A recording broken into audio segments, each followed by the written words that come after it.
right. Comments are already flying. I'm in the shit. I see. I'm in the shit already. People getting stuck in. First time I've had 6 viewers and he ain't here. I dig it. That's good. All right. G'day, gang. Welcome to Baseline Drunks Live. Hope your Sunday is going well. Sorry for keeping everyone waiting. Pretty standard fare around here. I should just put 8:10 as the kickoff time. I'm Hendo, of course, and joining me tonight is the mighty Carpet Punter. How are you, mate? Good, mate. Yourself? Yeah, going well. I'm already under siege with the comment section. So a few hellos to start off with. Reading a few of them. Yeah, with Rob, Mick Brocher, Mayo's here, Cody's here, CDC's here. That's nice. Who else we got? Bailey's here. G'day, Bailey. Karina's here. G'day, Karina. Yeah, everyone's getting about. Must be a quiet Sunday. I put some pictures up behind me on the wall, and if you look at the Kobe one, Andrew. And the corner will not stick down. This is the kind of budget we have for the set here at Baseline Drunks. The blue tack will not stick to the wall, so have a lousy day, Hendo. That's as good as it's going to get. G'day, AB. Yeah, so a bit going on. Run through a few bits and pieces tonight. It's always pretty freestyle, but obviously the AFL Finals are on. Canny's in the house. Canny's here as well. Doncic Rambus, yeah, that's fair. I thought I'd switch it up a bit. Too much yellow. What else we got? A bit of a ShipMyCards update. Bit of Formula One. We'll talk a bit about that. It's going to be a bit of fun with the race on tonight. Hoops Roulette. See if we can guess that green card. A bit of a merch update. Health segment. See how we go with that. Feature collector. So yeah, there's a bit going on, but we got a feature collector, do we? Yeah, got a feature collector's back. I beautiful. Did a little bit of digging on the gram this afternoon, and I've spoken to this bloke a few times. He's a ripper, so I'm just going to share some of his stuff. And I thought at the last minute when I started sort of just putting the page and everything together, I thought, I wonder if I've actually done that already. So we'll see. Someone will point it out if I've actually already shared it before. But yeah, anyway, we'll see. It's not exactly double up professional outfit going on, but you know, we're trying. We'll be right. But so what's going on, mate? Melbourne in lockdown? What's been happening? You can't get out and about at the moment, can you? You are all locked down, aren't you? Nah, still locked down. So yeah, it's you know, it's all the attention's on Sydney at the moment, but you know, we've got our own issues down here in Melbourne, but yeah, it's just same old, man. You don't want our numbers, that's for sure. No, it's no good here. But I mean, I'm fairly lucky where I live is fairly far out from the CBD, but like, you know, it's about 50 k's out from the actual CBD. But yeah, it's still it's not good, you know. Like, can't even leave your local government area or anything. So no, it's you know, we're sort of in a little bit of a different situation, I suppose, down here, but it's still lockdown, and you know, we're not that far. I think we've got curfew at the moment. Still, I can't even keep up, if I'm honest with you. So yeah, I'm a little the same, to be honest. Yeah, I just sort of every now and then we sort of check in and make sure Frank, like we're up to date. Yeah, Frank's out the back, so he's barking. So they're both outside, so I'm sure they'll make plenty of noise. Hey, but yeah, I mean, it's as Michael Brocher there in the chat, is that right? Tassie no cases, and he still can't go out. It's always weird to see Michael Brocher on the see the name there because it's just Twiggers. Yeah, so no cases down there. So, but they're locked down. No, I don't think Tassie's locked down. I think they're living the free life at the moment. They should be. Maybe Twigs can confirm for us, but he wants me to talk about David Teague, so I'll probably. It's the former coach of Carlton, so. It's the off season though. I don't really want to talk about Carlton anymore. It's a whole new. There's better teams to talk about than my team. So, but anyway, but I guess we will cover off a little bit of AFL stuff and get it out of the way. Basically, first round of finals are concluded today. So Port Adelaide, GWS, Melbourne, and the Western Bulldogs are all winners. Port Adelaide and Melbourne both get the week off, and Sydney and Essendon are gone for season 21. So can we call GWS your mob, Punter? Are they your Mate, you mob? can call 'em my mob. Technically, if I'll they're take them winning. on board. Yeah, I've been Yeah. paying a bit more attention to AFL this year because of all you Yeah, blokes. right. Yeah, well, they're going all right. Quietly So watching, mate. they squeaked past the Swans. So good old buddy Franklin, who's working his way towards 1,000 career goals, is going to have to wait until next year. So I was kind of looking forward to seeing him do that. But yeah, basically he's going to have to wait another year, another preseason, run around again. He's only contracted for another 6 or 7 or 8 or 12 years or something. So I'm sure they'll get there. How long's he been playing it? How old is he? Buddy would be, at a guess, I'm going to say 32, 33. I would have thought. What's the average retirement age for AFL play? Be mid-30s, wouldn't it? Yeah. Look, the average is probably lower. Yeah, I suppose, but say full. Like 32, career, maybe 34. Non-injury or something. Yeah, right. Yeah, because I remember hearing once, he's 34. And so I remember hearing once someone said to me the average NBA career was like two seasons or something. I think it is, or it's 1.9 seasons or something.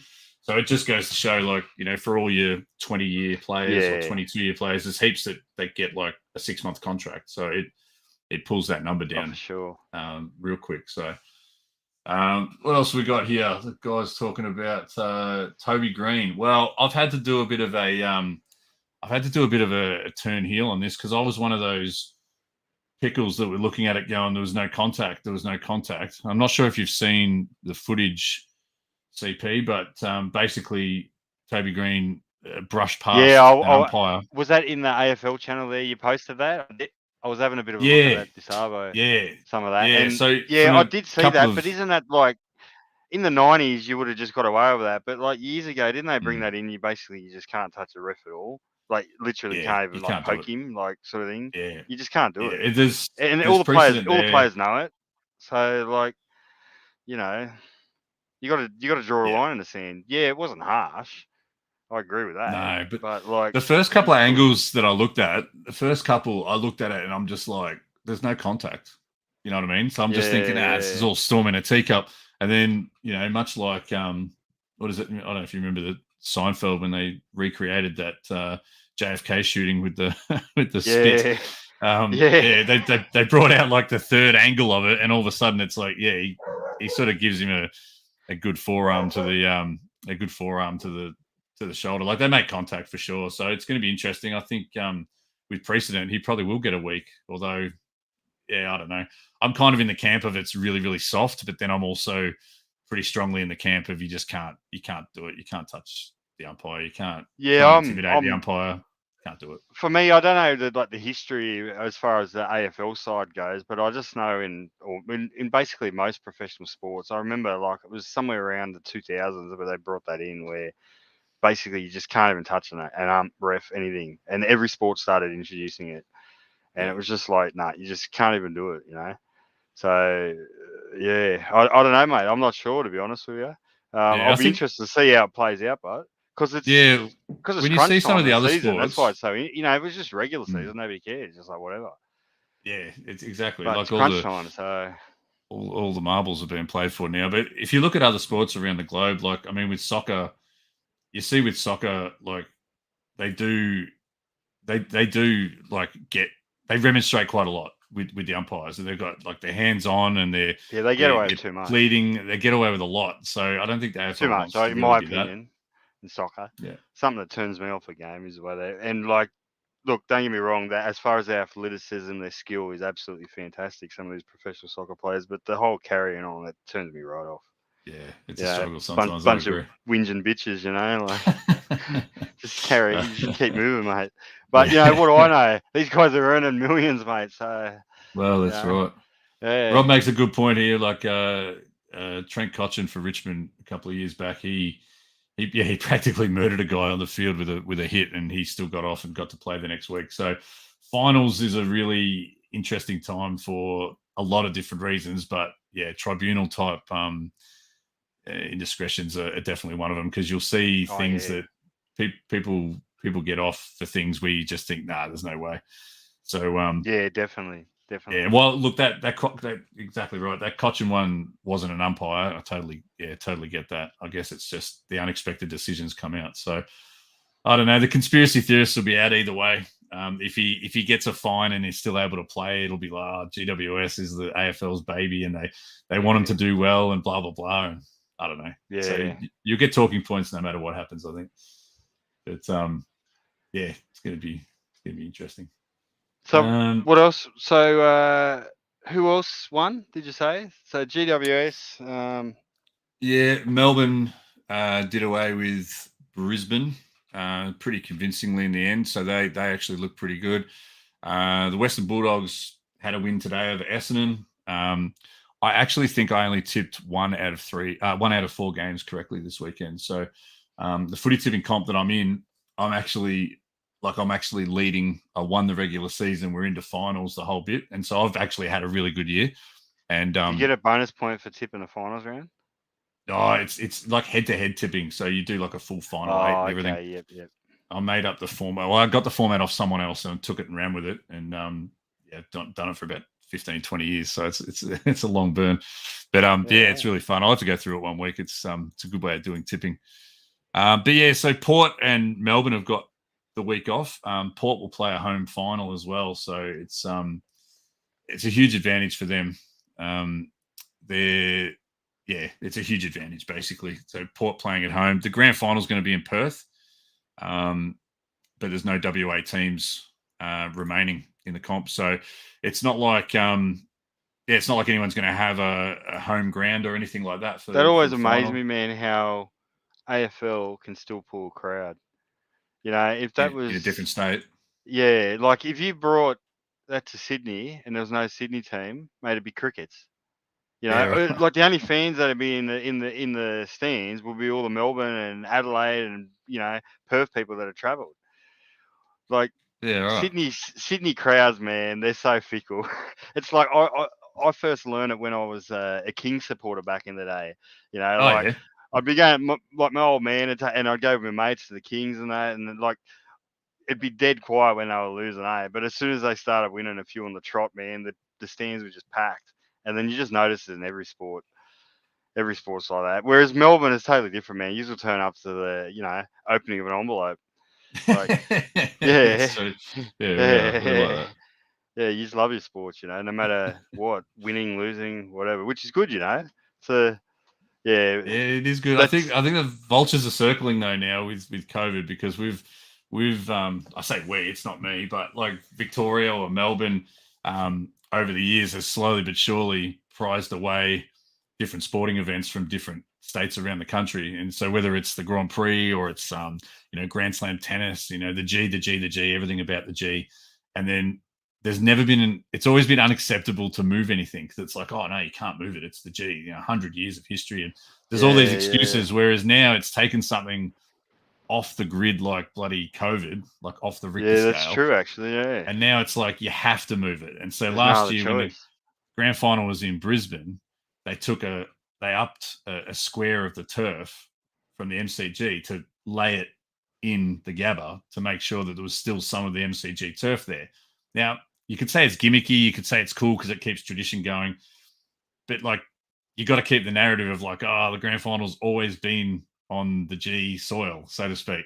So they'll probably do it again this year. They run a flame all over the world and keep it alight. Yeah. If that's not tradition. A gimmick and a half, you know what I mean, mate? Taking a piece of turf over, the other side of the country, that's not too bad, mate.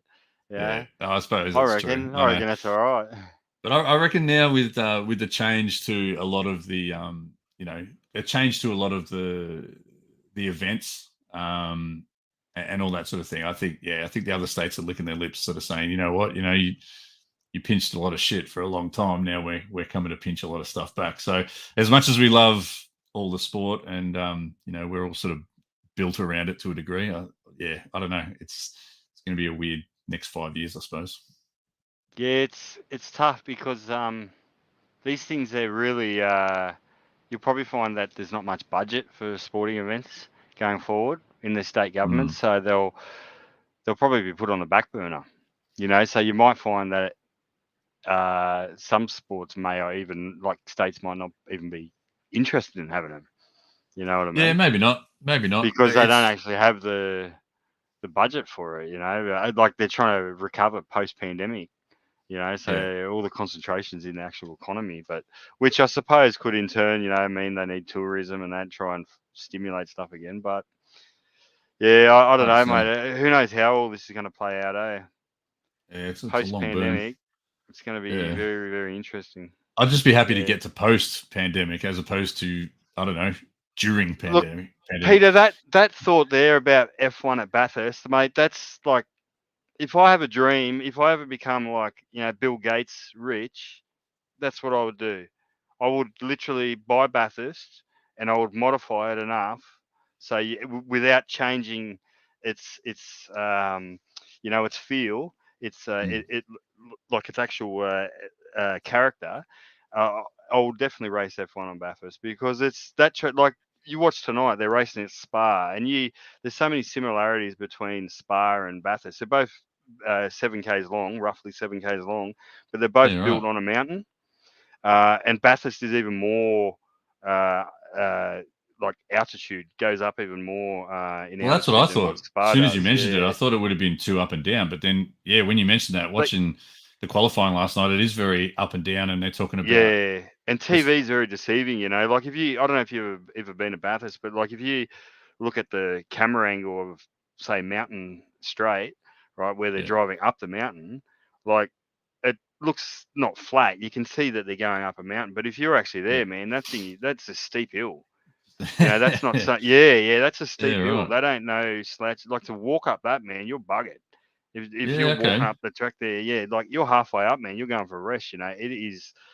It's very steep. So like, it's very deceiving on the camera. But like to race F1 there. If you're ever interested, go on YouTube and have a look. Type in Jenson Button Bathurst, and he raced He did a promo drive of I think it was 2012 or 13 McLaren around Bathurst, and that's quite interesting. He did like a minute 40, and you can hear him lifting, like backing off the accelerator at certain sections. But like at V8 Supercar, they only just cracked under 2 minutes a few years ago. So he's even just doing a Sunday drive around Bathurst, and he does a minute 40, like just blows the track record out the water. That's not bad. Yeah, it's not bad. Yeah, I like, it's pretty impressive. But I also like, what was it? I think it was, I just saw it and it feels like it's disappeared, but, oh no, there it is. Yeah. So make the grand final at the Super Bowl and just move around the country, depending on the year. And if you get lucky enough to play in a home grand final, then great. That would be interesting. It feels like it's never felt like it's an option, but now with pandemic stuff, it's like, anything goes at this point. The problem is you got NRL is like competing with AFL. Well, some would say that, and then others would just say, well, it just doesn't compete. But that's because I'm in Melbourne, and so I've got a different. It doesn't on an economic scale, but from an importance scale, like if you like talk about like Sydney, you know what I mean, and you talk about like, if there's a market that you need to capture in Australia other than Melbourne, it's Sydney, right? Because it's where all the people are. So like that's where all the money is. So like you need to capture that whole market, and the AFL just hasn't. You know what I mean? Because it's just too many NRL teams. There's like 8 Sydney NRL teams or something. Yeah, right. So there's like this direct competition that happens. And there's only 2 AFL teams. Like it's not, and the member numbers are. It's not like those 2 teams are got the same ratio as members as the NRL clubs. You know what I mean? The NRL clubs probably got tenfold the members that the AFL clubs do. So do you reckon, like on that though? Do you reckon like if the AFL, best case scenario type thing, like would they be genuinely aiming to be, I don't know, the sitting in like slot 6 or slot 5? I mean, they're obviously aiming to be the most popular thing in Sydney, but it's just not. I've never seen it. They could do it. I think they could do it, but they need to.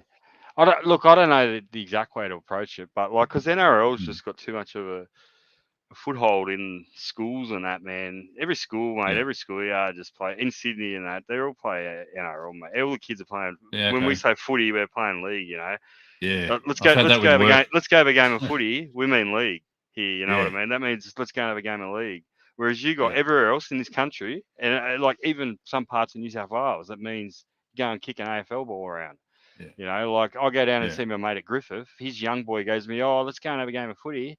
That means you take the AFL ball out. You know, you're throwing it at him and he's kicking it back to you. Yeah, because it's Griffith, you know, and like they don't because it's closer to Melbourne geographically. You know, so they've got a bigger AFL. So AFL's got a much stronger foothold, but like NRL's so ingrained in Sydney, man. You know, and also in some real strong rural areas of New South Wales as well. And I don't know how you ever get rid of that, eh? Because it's just I think there's got to be like obviously you want to. No one really wants to take over. I mean, the AFL, I guess, would love to take over in a sense, but yeah, there's room for more than one code. I guess it just depends on what their aim is and how they want to collaborate. I mean, you do see a lot of collaboration between the Storm and AFL teams in Melbourne, and I think it's because the Storm will know they'll know that they're never going to be the biggest ticket in town. But I tell you what, that they've probably got. I really believe they've got a bigger following than I ever thought they would get, because you've got things like Melbourne Rebels and that in the rugby union. I mean, that's never really taken off. Different sport. People used to laugh at them, mate, Melbourne. Like even 15 years ago, like when I say laugh at them, they've always had a pretty strong side, but they've never had any support. Yeah. Whereas now, man, you guys pretty are like it's pretty big, you know. Like, and whether that's people moving or it's converted fans or new fans, whatever it is, the crowds have definitely gotten bigger, and their support overall has gotten much bigger over the years. They've done a really good job. The timing of it too kind of works really well. Hi Magda, by the way, and g'day Peter Lee. Thanks for joining. Oh, hey Magda, Peter. Maggie's yelled my name a couple of times. That's good, and he's yelled yours as well, so that's good. I feel at home. It's the interesting part though with AFL fans is that you got all these old school, much like Sydney and NRL, you got all these old school rivalries with so many Victorian teams. But if your team, the way the timing works out, if your team like mine doesn't make the finals, it kind of just bleeds straight into like, oh right, now it's time to follow the Storm. Because the Storm is still in it, because they're always competitive. So it's a weird one because the Storm I think get a lot more a lot more of a ramp up I think of support. We're all bandwagon for sure. Like happy to tip my cap and say that. I don't watch rounds 1 to 8. I just sort of keep up with the scores, and then once you get to the back half of the season, Carlton shits the bed and falls out of the finals contention, and then it's like, yeah, let's go Storm. But I think a lot of people do it, and different people around Melbourne, much like Twigger says here, like Melbourne loves winners. It's true. Like, if the Storm were down the bottom of the table every year, then it would be really. Do you reckon no one would go? I don't think no one would go. I think there's plenty of diehard fans because there's a lot of Storm fans here. I just think it would struggle for the catch-all, like people like me that just sort of tune in the second half of the year. But you're seeing a lot more Storm. Yeah, that's right. Yeah, there's plenty of Storm players now turning up on TV ads and stuff too, which I never used to see. Like tradie, I don't know, like undies and body spray and different stuff like that. But they turn up on the ads on KO, and so there's like Cam Munster, Josh Addo-Carr. And some other bloke who I don't know the names, mate. Yeah, but I don't know the third bloke. I'm not sure who the third bloke is. Sorry, I know he's probably watching at the moment, so apologies for that. But that's why your room's purple, because you're a Storm supporter. Yeah, that's right. It's all about the Storm. I'll put a Storm jersey up next week or in a couple of weeks. What's Peter B say here? He used to love going to the Storm games back in the day. Olympic Park, I've been to one game ever, and it was at Olympic Park. But I was an NRL supporter. Peter knows you know. I've noticed that he's a real sports fan. I think him and his brother. I've noticed that they cover all bases. They're onto everything, aren't they? Yeah. I love it. Yeah. Same. Yeah. I went to one game. People that know their shit and a lot of things because you learn a lot from them. You know. Yeah. New sports that you don't know much about. Yeah. Yeah, unless it's rugby union, of course, because no one in rugby union wants to teach anyone from the outside what rugby union's about. That's my hot Yeah, I take. remember you saying that Yeah, a few episodes back or something. Yeah, it just fires me up. Just crack That's the your shits. gripe. Bloody rugby union. Bloody rugby union, whatever. So, but just I guess to finish up on the AFL side, Magda. give you a quick look at week 2 and week 3. We just go to Instagram. It's just way easier. Disco Hendo. Disco Hendo. Magda's going. Maggie might be getting back in the disco. Who knows? Oh, is he? Did he actually get booted? What happened there? Was that because of that game? I think him and Bailey got booted. Because it drew 1-1. Either that, or they both suggested that Dale watch Magic Mike as an idea for a movie. That didn't go well. Dale didn't like that. Yeah, that wouldn't have gone down too well. He was looking for a psychological thriller, and Bailey suggested Magic Mike. So he got what was coming to him on that one. But yeah, so anyway, your mob against Peter B's mob on Friday in Perth, and Cody and Peter Lee's Bulldogs versus Jack's Brisbane Lions. There's a few invested cherry and baseline people in the finals next week, so I'm sure there'll be a bit of banter. But yeah, so it's going to be interesting. It was a ripper first week of finals, so yeah, looking forward to seeing what happens next week. Yeah, no, that should be good. Yeah, Dog's going to eat the Lions. Interesting. Yeah, so what else has been happening, mate? They look pretty good today. Oh, look, it's one of those things. Like you sort of sit there and you just go, oh, it's like even work meetings. You get to the work meeting on Monday morning, they go, oh, so how was your weekend? And everyone just goes, oh, like, oh, there was nothing, bro. We didn't do anything. Next. Oh, man, I bought a bit of crypto, Yeah, well, winning a few fucking Z races. Yeah. I haven't Picked done up this in a while. WNBA Top Shot pack, Yeah, you guys jump back onto the Top Shot train. We just grabbed a couple of WNBA packs, whatever they were. It's a bit of fun, really. See what happens, Yeah, it looked all right though. Yeah, it seems like the value might be ticking up a little bit again. I don't know. Oh yeah, I wouldn't call it too early yet. It does seem to be a bit of interest picking up in there, some reason. But the fact that they accept Bitcoin and ETH now is pretty exciting, because that could mean that. Today. I don't know if I should say this online, but could mean that a lot of dirty Bitcoin and ETH could move into Top Shot to try and hide, you know what I mean, and drive prices up, things like that. So you know what I mean? Yeah. So because people do that, people use things to just as stores of value, just much like cards and things, people buy cards at auction for $2 million just to store money, Money. Yeah. Might not necessarily because they like the card. But they might just be holding it, sell it 2 years later for $2 million. They don't really mind because they need to diversify their assets, Kept their $2 million. It might be for legitimate or dodgy reasons, So whatever drives the price up of my shitty moments that aren't worth anything, that would be great. Just get them up from $5 to $8. Yeah, I don't know about the that first boom when Top Shot really went nuts and literally shitty moments. You could sell. I don't know what the bottom was, but maybe 30 or 40 US or something. Anyone, you name it, anyone.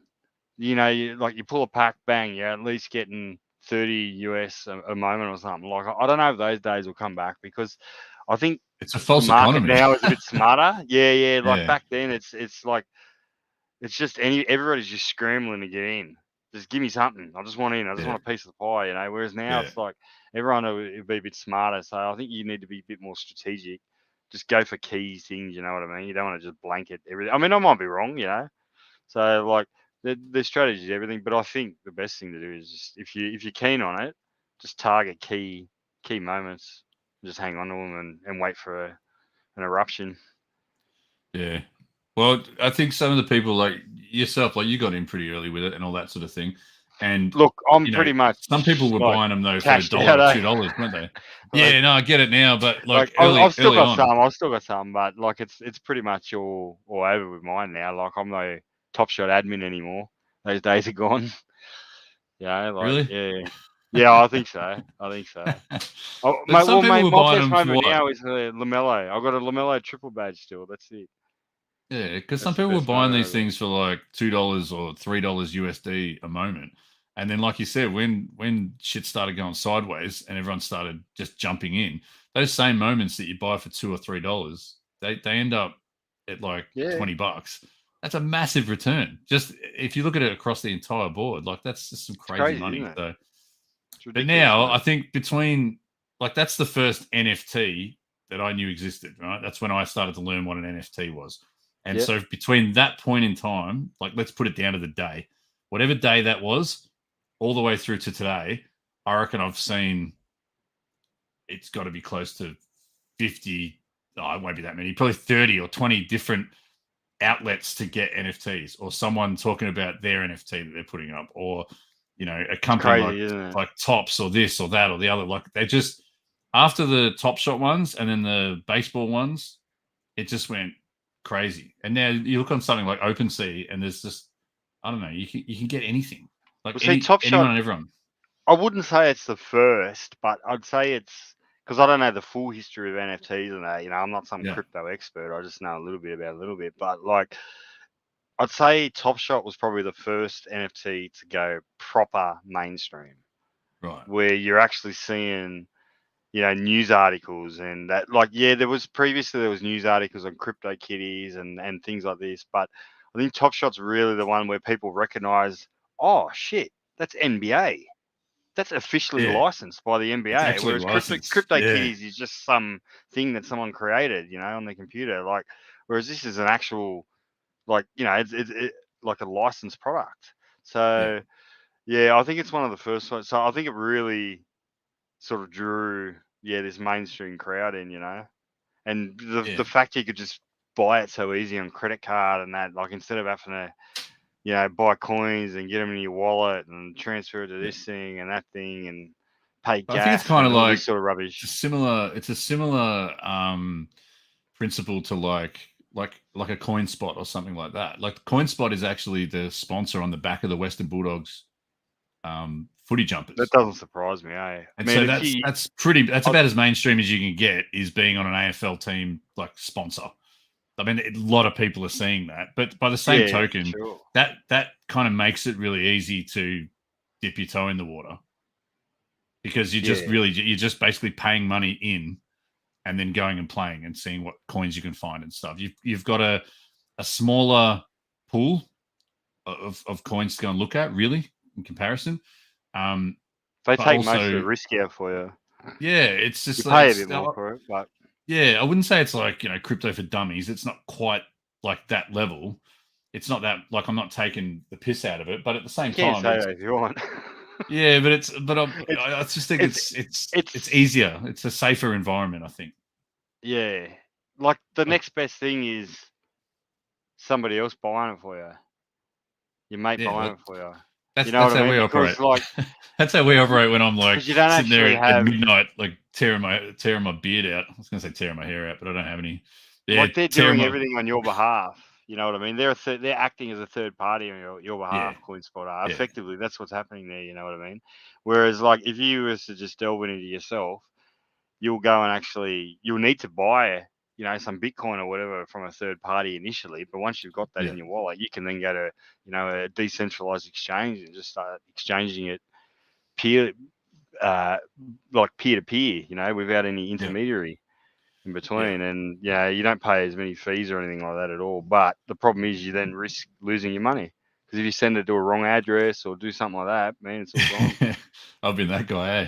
Yeah. So that's why you're just better off going CoinSpot, pay a little bit extra. And, like, I mean, the gains you can get, like, if you're worried about 2% fee, you're doing something wrong in the crypto world. Like, it's not like shares. Shares, you might be looking at that and going 2%. No, I'll get a better deal elsewhere. Like, crypto game, who cares, mate? Like, you pick the right product, you're going up 500%. Yeah, 2%. Overnight. So like, and like you see that on CoinSpot, you know, you see it on there too. Like I've had it where I've logged in and you might just I've got $50 in the account, and 2 weeks later you log in and you got bloody $300. You're like, what the hell just happened? I didn't even look at the market Yeah, or it's like something. no complaints, but what actually happened? I'd like to replicate it.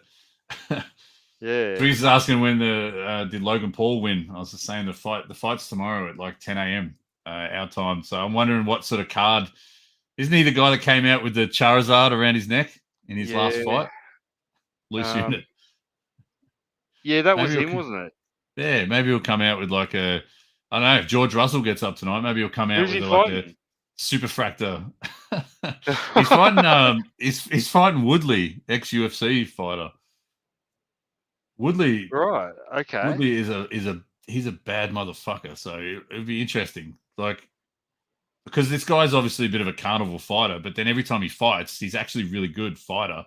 But then you can always put an asterisk on, well, it's not a real fight. They're not really, like, there's always an asterisk. Whereas, yeah. Oh, here we go. So Jake's the one fighting tomorrow. See, I'm mixed up. Yeah, you think I don't know about Pokemon? I certainly don't know about fucking Logan Paul brothers fighting in boxing fights. I don't know shit. So I don't really know.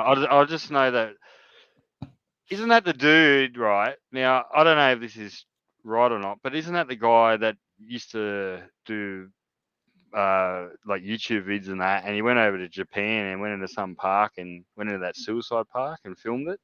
Do you remember that? Oh, somebody in the chat might remember that. That was one of them, wasn't it? One of those Paul brothers, wasn't it? Like, I think it was actually, yeah. Yeah, they're a pair of clowns, obviously, but I think like they're young too. They're young as well. So like you got to, if they kept doing repeated behavior like that, like it was, Peter's saying it was. I remember that. That's how I first got to like heard about these guys and that. Yeah, right. What a history. Yeah, that was pretty bad. That was horrible. That, but it's a whole nother level. That's not on the run sheet though, so we won't cover that subject. No, I don't get it. Triggers wants to know what's in my mug. Carlton Draft is in my mug. No sponsorship, no cash for comments. But it's funny how the world forgets, eh?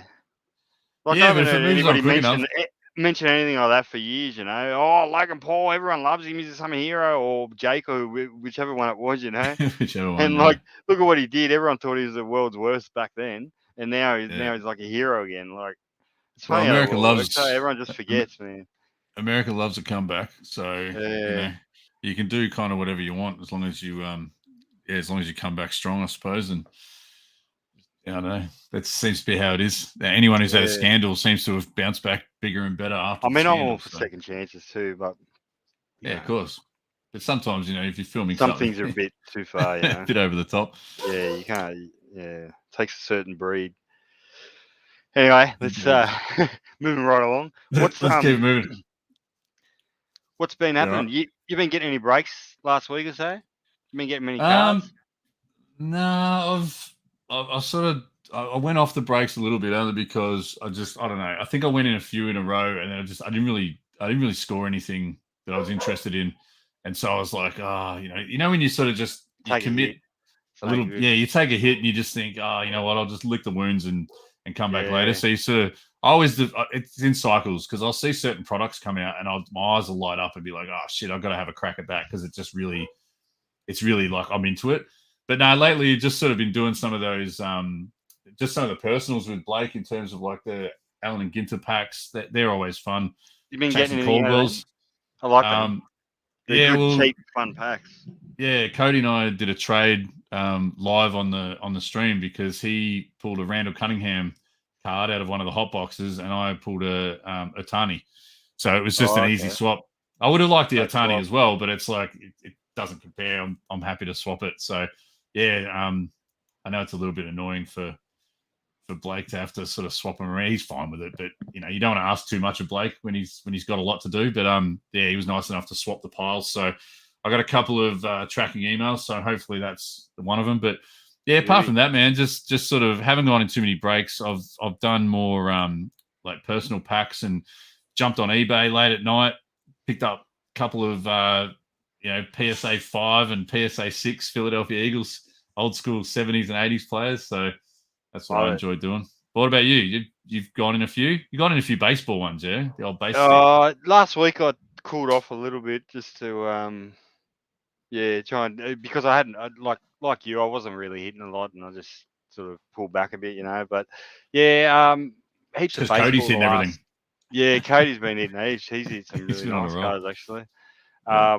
I've got a few nice things sort of out of some break, few autos and that, but You get a few Cardinals cards, I reckon I saw. You picked up a few, I yeah, reckon. They yeah. look I pretty went good. in for about a week or two there. It was basically hard on the Cardinals. Just now I'm just sort of had enough of them. Yeah, it's like right, had enough. Move on to the next target. So you got to switch it up a little bit. I mean, when they brought out the Topps Chrome, like I jumped in a few of those just to, I don't know, I was just trying to hit a big card. Basically, it wasn't like I was happy to get the Lacey cards, but I mean the chances in a random that you're going to get that team is pretty low. Topps Chrome Formula One breaks are tough, man, because there's only really 4 good teams to get. Yeah, because everyone else might get one 20, card or nothing. yeah. I mean, some of the F2 teams could be all right. Like if you get one of the big names, like a Mick Schumacher or something, pull a nice parallel Or is with it him Zoo? or auto or Do you something. pronounce it Zoo? Yeah, That Zoo, driver, Zoo, however you Yeah, pronounce yeah, it. because his cards are quite expensive as well. So Yeah, depending on they're starting to get up there. I hope they're gonna get up there. I got one in for grading.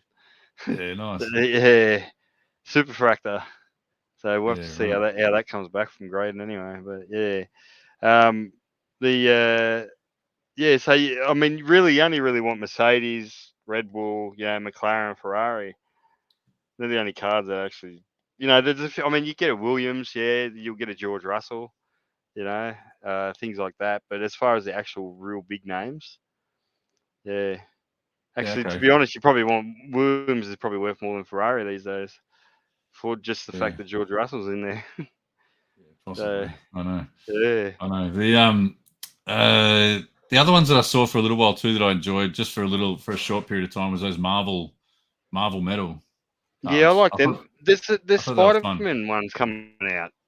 Oh, and the Star Wars ones as well. We had a crack at them the other day. They should be coming out next week or two. I've seen a release. Right. Oh yeah, that's right. There's Topps Chrome Star Wars as well that Peter Lee was going hard at. He pulled a Natalie Portman card. Yeah, he did too. Yeah, I remember that. Yeah. I was trying. I had a couple of packs nice, like just trying to have a dip at getting a like Samuel L. Jackson auto or something. I thought that would have been pretty cool. I was trying to find. I don't mind some of them Star Wars products that Topps do. They're pretty. I'm not a huge Star Wars. I enjoy the franchise, but I'm not like a massive collector of their stuff or anything. But like some of those cards, man, is sick. Some of those autos and that, because they're like some of those actors are big time actors too. So like Natalie Portman, man. Jesus, man, she's I'm sure I don't know whether she has because I don't know all the ins and outs of the entertainment business, but I'm sure she would have probably won an Academy Award at some stage, right? Or something. She's been in some serious roles. No, that's so, true. But I'm similar. Yeah, like as that's a kid, big time actor I love Star Wars like crazy as a kid, but I don't have anything of it. Like there's a difference between really enjoying a subject and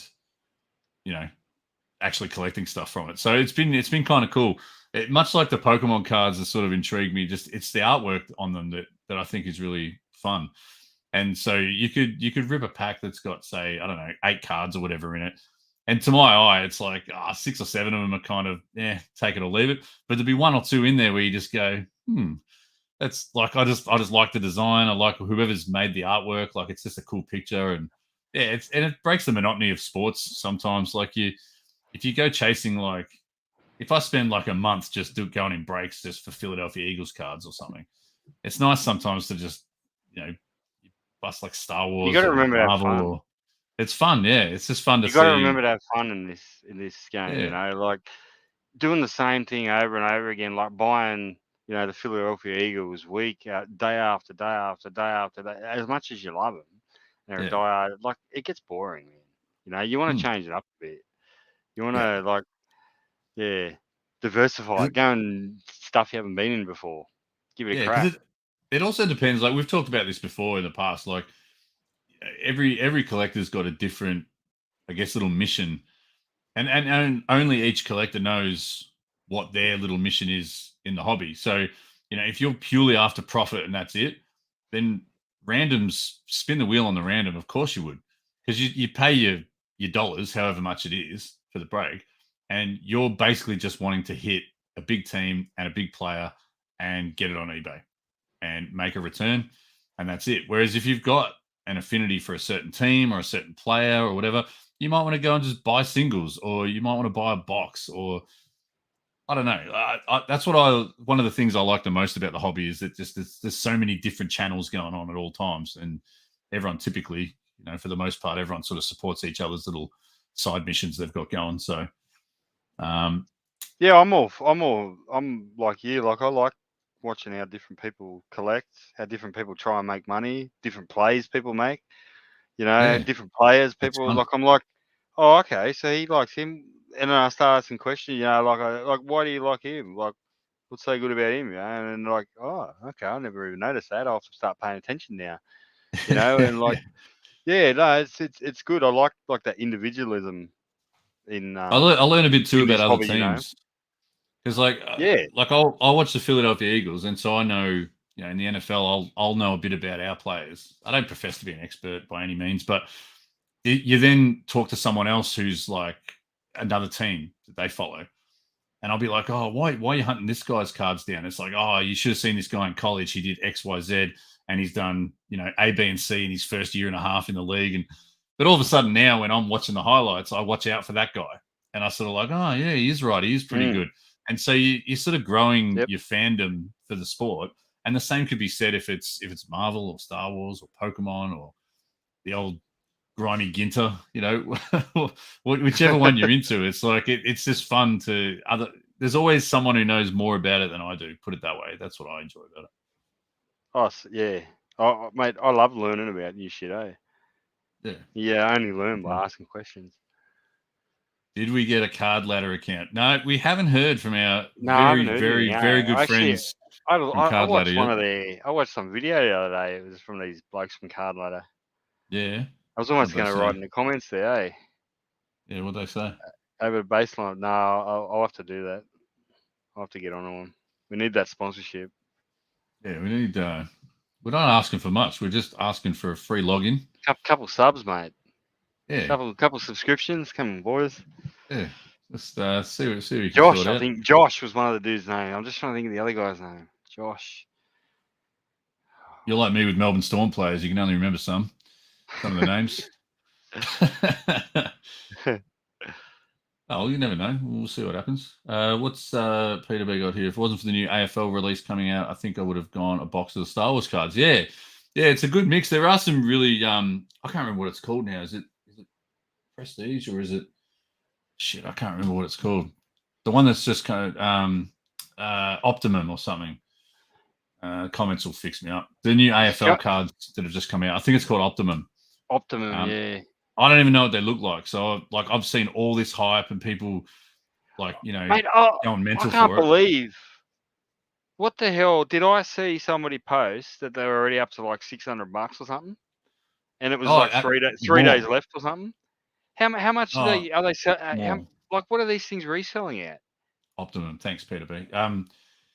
Yeah. So, well, I think retail on the select site they were about $300 for the box. And there's some. How much is the resale on eBay? Well, there's been some from 600 up to about $1,000. Holy shit! So yeah, Cheshire's saying, wow. G'day, Chesh, by the way.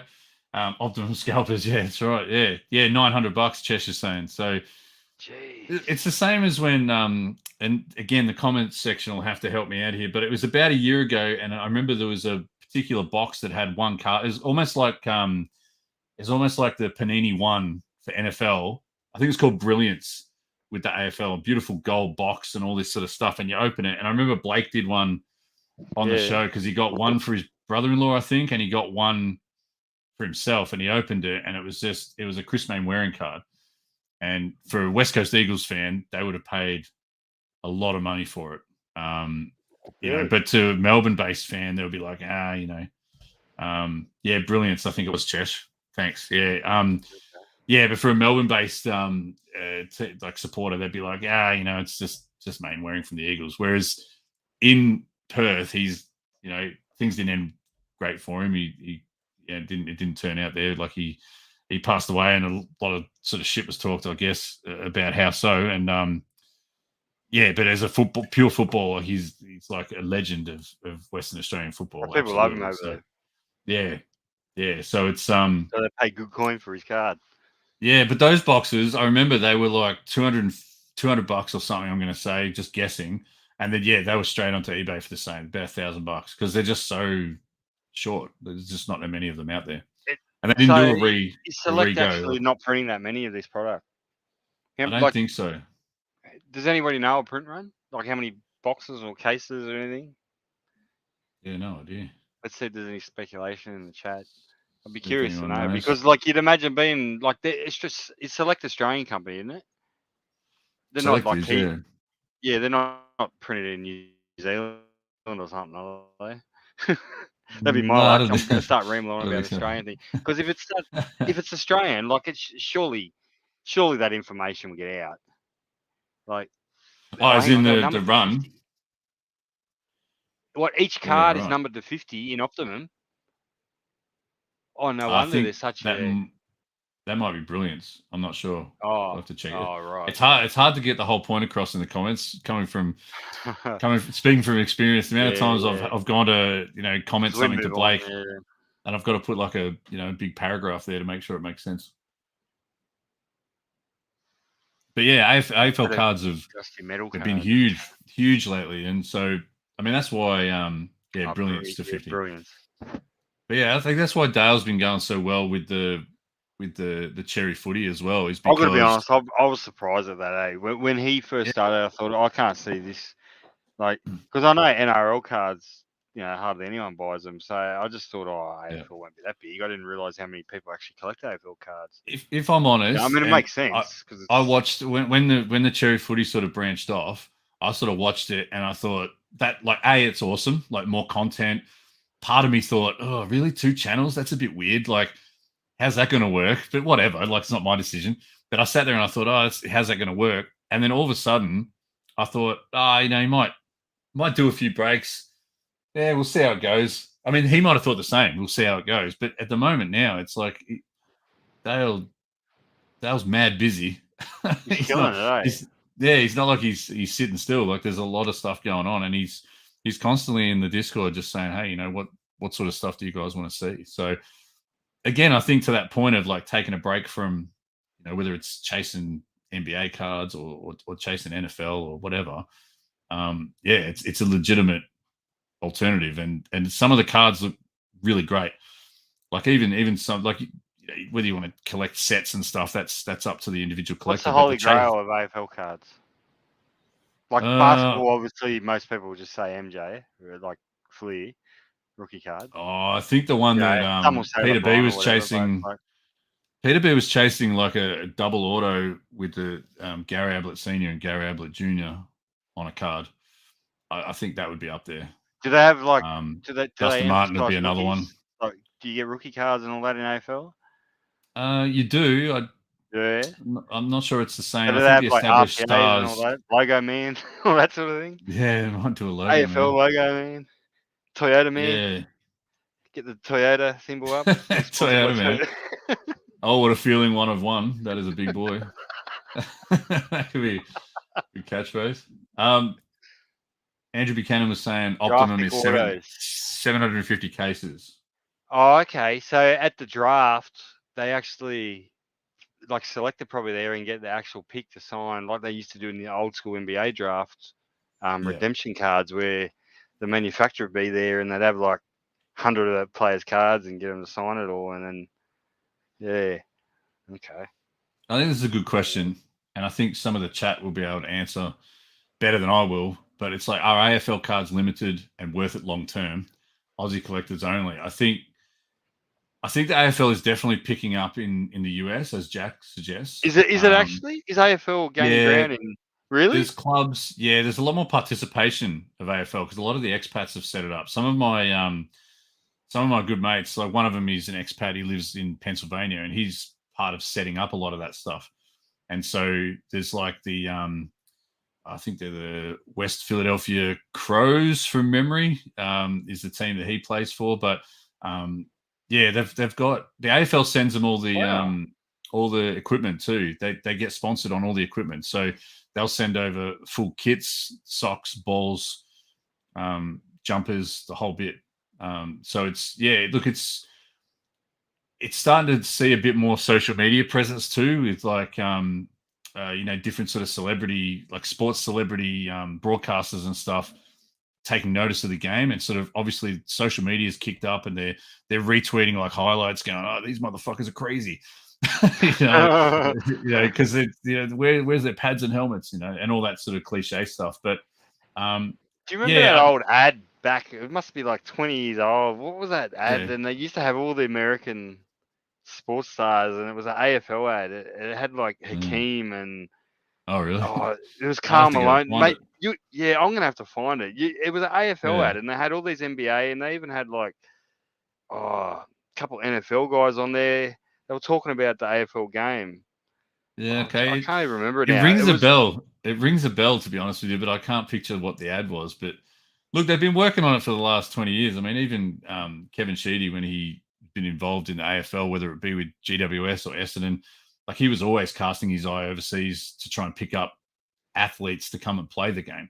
And so, Essendon specifically had trialed, a number of US athletes that they would bring out and play in like the second divisions and whatnot. So they might not have actually made it often to the big bright lights, but they were always sort of prospecting like that. Mason Cox from Collingwood, he's an American that Peter B plays says there. that Does quite well. Won a 25 booklet in the Supremacy. Wow. Well, there you go. That's pretty cool. Rob makes a good point with Ted Whitten too. That would be a bit of a GOAT sort of card to get. Ted Whitten's no longer with us, so I mean he's not signing anything else. So if you could get if you get Bulldogs supporter, that would be a pretty iconic card. I mean, he's an icon of the game, regardless of what's the access to players like in AFL. Like, I'll tell you why I ask. Like, because he's pretty good.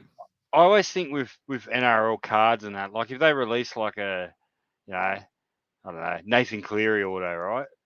Like, even I know who that is. I could just drive 10 minutes up the road and get his auto.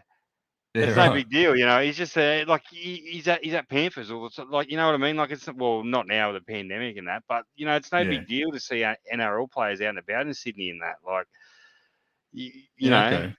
So it's not like they're hidden and that. So I always like them. I'm like, is there really much value in it? Like, it's not like they wouldn't sign anything. They'd be signing heaps of shit.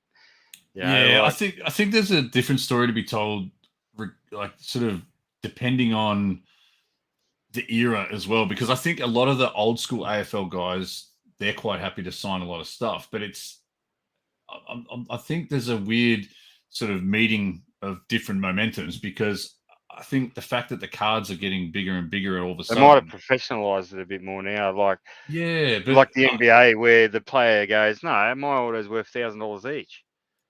You know what I mean? I think you might have had access. Yeah, because like I've been to a couple of the like best and fairest, like the awards nights and that kind of stuff.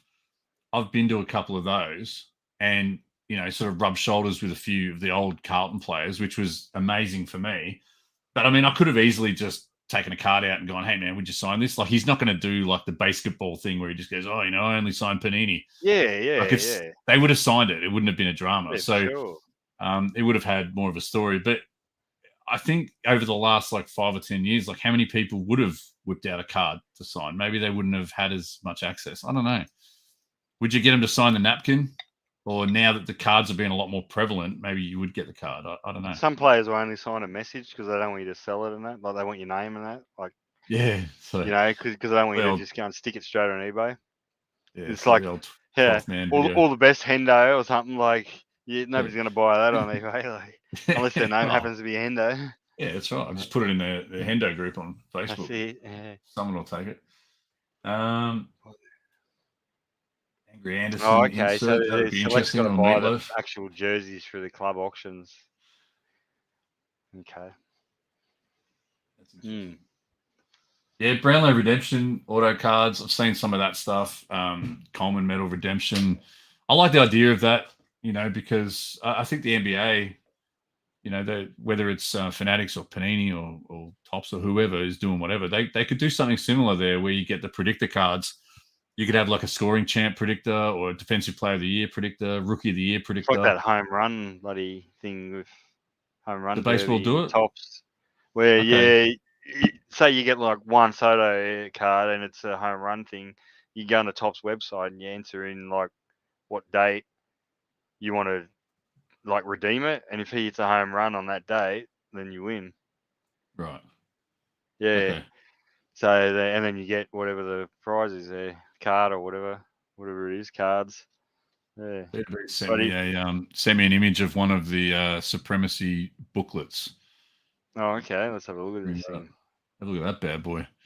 Whoa. Like that's actually very Bro, fucking that's cool. actually sick, man. that's really nice. Yeah. Yeah. That's good. Yeah. I'm just picturing like a Carlton player, but they wouldn't be as expensive as the Geelong one. Get it cheap, mate. That's good though. I dig that. So what's the highest price AFL card that's ever been sold? Does anyone know? Yeah, no idea. It certainly won't be like 90,000, I wouldn't think. But anybody here collect vintage AFL? If you want to talk about junk wax, that is. But you can go further back. I've seen like 70s and that, like AFL cards, 60s. Yeah, there's old school ones for sure. Or VFL or whatever it is back then. But like, yeah. This is interesting here from PB. So the problem is the jerseys. They have to buy them through club auctions, etc. So sometimes patches have part of the player's auto on them. Yeah, that's interesting. Part of the player's auto on. So you've got to go and it's worth it to you to buy a signed jersey to chop it up and chuck into cards. Yeah, like Scanlons. Scanlons, that's it. Yeah. They used to make the NRL cards as well. Yeah, that's sick. I find that really interesting though about how Select's got access to stuff. They're limiting access and all that sort of thing. If you're a company like that, you'd just buy as much bloody shit as you could, wouldn't you? I'd just send me boys to every game, just with bundles of a couple grand in their pockets. Just say, mate, listen, just offer the players as they're walking off the field. Just say, hey, mate, here's $500. Chuck us your jersey, mate. Chuck us your boot, mate. I'll just take one boot. That'll do. Yeah. Give us one boot. Bang. There's a whole set of cards we can make. Yeah. Mayo's giving me shit in the chat. It's always Mayo. He says those Carlton Premiership predictors are worth big bucks, at least $30. What a dog. I got two of them. I wish it was predictor for next year. Then I'd be laughing. Probably not. But yeah, I got two of those Premiership predictors. They're a great looking card too. And it's like you hit it and you go, yeah, I hit a card. Then you're like, we're fucked. We're not going to win anything. This predictor card's not worth shit. Jack sent me a Select Brilliance card of Dane Zorko. So let's have a look at that. They're quite nice as well. Yeah. Good design. Is that gold border? Like actual, what is that? It's hard to tell in there. Is that? Nah, it's just like the card color. Yeah. It's not actually metal frame like those Topps cards, is it? No, I don't think so. I don't know. That's good though. Really nice card, but yeah, I actually I prefer cards like that over autos, personally. Yeah, I'm not a massive auto. Like they're nice, and I like the value of them. But yeah, that card there looked really nice. Yeah, I like it. I like when you see the different ones come out. All right, so I also wanted to run through. It's a really quick one. This one I chucked out on Instagram earlier today for any questions, and so we're going to go through the questions now. What do we get? We got none. No questions. Zero. Oh, wow. Zero questions. Zero questions. So that's it. That's the question segment completed. So yeah. So thanks for all none of your questions, everyone. We'll do a little update on the merch side of life. How good's the merch? Has anyone else got their merch yet? It's been going good. You got your I hoodie, got my yeah? jumper, mate. I wore it today. Yeah, good man. Good man. No pants, but a baseline Jonks hoodie. It's Yeah. great result. Yeah, no, it's been going really well. So very appreciative to anyone who's jumped on and bought an item. We've made our first little donation to Food Bank, and Rob got the he got the information back. Rob from the Tea Tree, he got the information back to confirm sort of where the money had gone, and it had gone to sort of like food packs and boxes that go out to these different sites. So it was really cool to hear that, like just to see that was actually making a difference. And so thanks to everyone that has contributed so far. As Rob says in the comments here, he's watching at the moment. Good on him. Thank you, mate. Any feedback is welcome, and I know that I know that CP, you were saying that like the quality of the mate, hoodies and everything is really, jumper, really good. You can't knock the quality. It's like heavy. Beautiful. It's not some cheap light piece of crap thing from China. Like it's heavy, nice, good material, mate. You know, I've had a few t-shirts from Rob in the past, and it's good quality. So it's good quality gear. Yeah, love it. So thanks again to everyone who's had a dip at that so far, and keep them coming. If you've got any particular ideas for designs, I know Peter B's pretty keen on a hat, so I need to have a chat with Rob and figure out if we can chuck a hat up there. So mate, I'll be all in for a hat too. I'll yell out on that one later on, Rob. Couple other little bits and pieces. This is actually just like it's just regarding the YouTube channel. Not once on this show have I ever said the old catch cry of like, subscribe, hit the notification button, all that sort of shit. But we are on 43. I'll say that number again really slowly. 43 subscribers. And if we can get to 100, we don't have to have some shitty random URL. It can actually just be like youtube.com/baseline drunk. So that's my first aim. Can I give away? Yeah, if we get to 100, we'll do a giveaway. Yeah, so we'll work something out. It's a great segue. It's a great segue actually, because on the Instagram side, while we're covering off all the socials, we're sitting on 289 followers. So I was thinking of doing a giveaway for 350. So I'm going to start having to think about what I can package up as a giveaway for 350. Yeah, I might have a couple of things I can chuck in there. Maybe we'll come up with a little baseline package or something. Baseline package. All right, that sounds good. A winner or something. Yeah, that sounds good. Yeah. So tell your friends, tell them to get on board, and well, as they say, like, subscribe, hit the notification button, all that shit that I find really difficult to just ask people to do that, because it's like just do it if you want to, man. I'm not going to put a gun to your head. So just back to the store real quick. There's all the gear. You can. I got the black hoodie with the bottom left there. That one, yeah, it's good.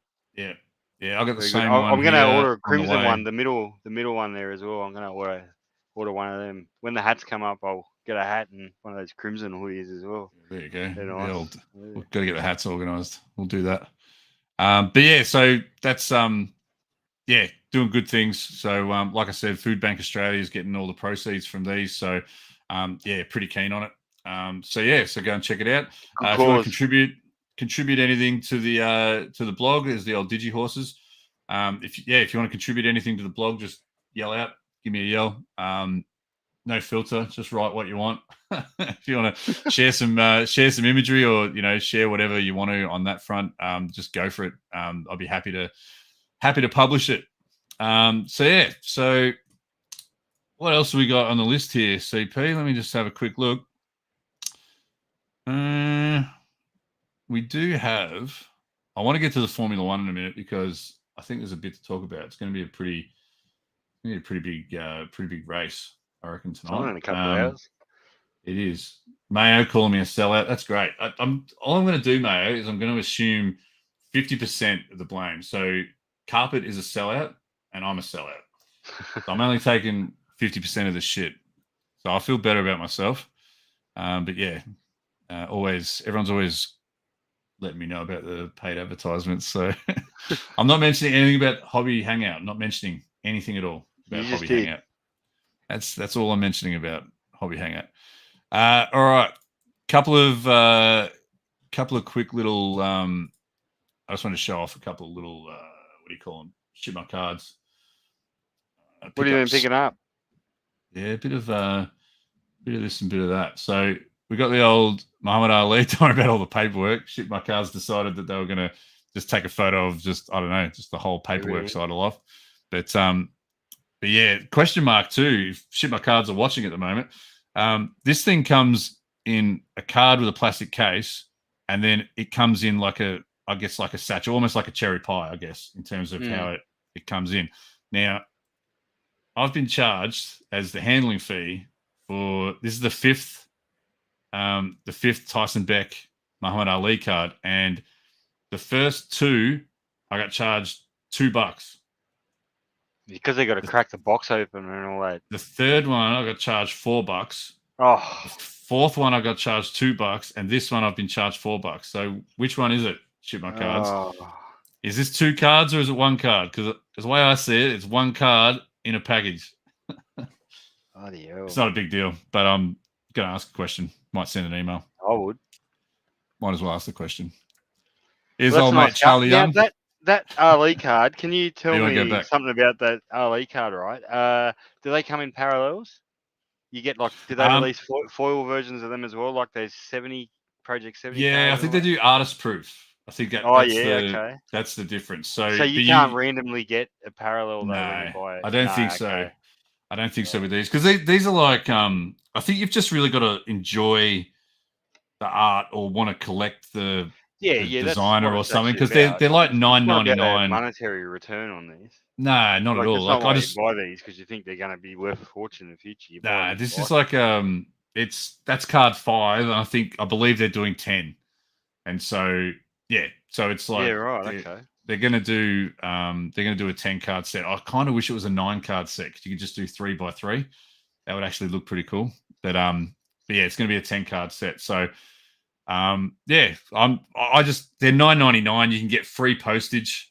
Like, it's a really low cost sort of little collection to get into. But yeah, I've really enjoyed it. So I'm not sure if I can wait until the 10th one is out though to ship everything back from Ship My Cards, because there's a bit going on. So I might just have to I don't know. I might just have to ship it early, but we'll see. Just send it, mate. Just get the shipping going. Just get the shipping going. Second one's old mate Charlie Young from the 1976 Philadelphia Eagles. I just like the look of these old cards, so I wanted to grab a couple that were graded. Is that a 5 or a 6 or something? That's a 7. It's a 7. Like 7, yeah, right. Yeah, I don't even care about the grade though. Yeah, I was going to say, because it looks quite well centered. If that's like a 5 or a 6, that's good centering for. Yeah, it actually looks all right. Yeah. But yeah, so I just like collecting Eagles, so yeah, that's why I got that guy. Much like this guy, like that centering's fucking miles off on this guy, but it's just I've got a Nate Ramsey card. I think this one's like 19. I'm gonna say 59 or something, and I've got like the 1957 version. And so as soon as I saw it, it was like $2.99 or something. I'm like, yeah, cool, man. I'll take it. Yeah. So he'll go on the gram, and then he'll just be put away in a box. But yeah, it'll be good fun. And the last one is old mate John Daly. So I picked up a whole bunch of these John Daly cards. Yeah, so I picked up a bunch of these. I saw it's a good segue actually, because I'll head into this in a sec. But I saw Wade Marsden on the Cherry Crew on Facebook had posted a heap of John Daly cards, and he had some sick ones like autos and rookie cards and all this sort of stuff, and it just got my juices flowing. I was like, yeah, I might go and have a look. So I ended up picking up a bunch of these just for fun, really. Like they're not expensive. Could hit a ball, mate. Yeah, I remember watching him when I was younger, and like, man, that guy could hit. Have a few, and he's such a character too. Like, yeah, obviously he had a problem there, but like, yeah, man, he had some talent, but yeah, a lot of it wasted, unfortunately. But that's sick though, man. I didn't even realize it really a thing. Yeah, so something a little bit different. But yeah, like I say, it's always fun to just break it up a little bit. So yeah, so got these guys coming. But yeah, it's actually a good little segue before we do get into the F1 stuff, but the featured collector that I wanted to run through this week is Wade's the Down Under collection. And the thing that really stuck out to me about this stuff, and look, someone let me know if I have actually covered this before, because I can't remember, but the thing that got me about this was that just all this Apple stuff that he's got going on at the moment. So the just like if anyone's even followed, all this different stuff from the history of all these different Apple products, like the auto is the one thing, like Wozniak, I think it's Wozniak, I can't remember how to pronounce it, but yeah. But everything through to the Time magazines to all this different stuff. Like, to me, this is one of the most fun things I've seen, just as a collection. Like, am I going to go and collect Apple stuff? No. This is Aussie. Yeah, local guy. And so I think he's going to come on the show in a little while, in a few weeks' time. So, but yeah, Steve Jobs, Topps cards, like, wow.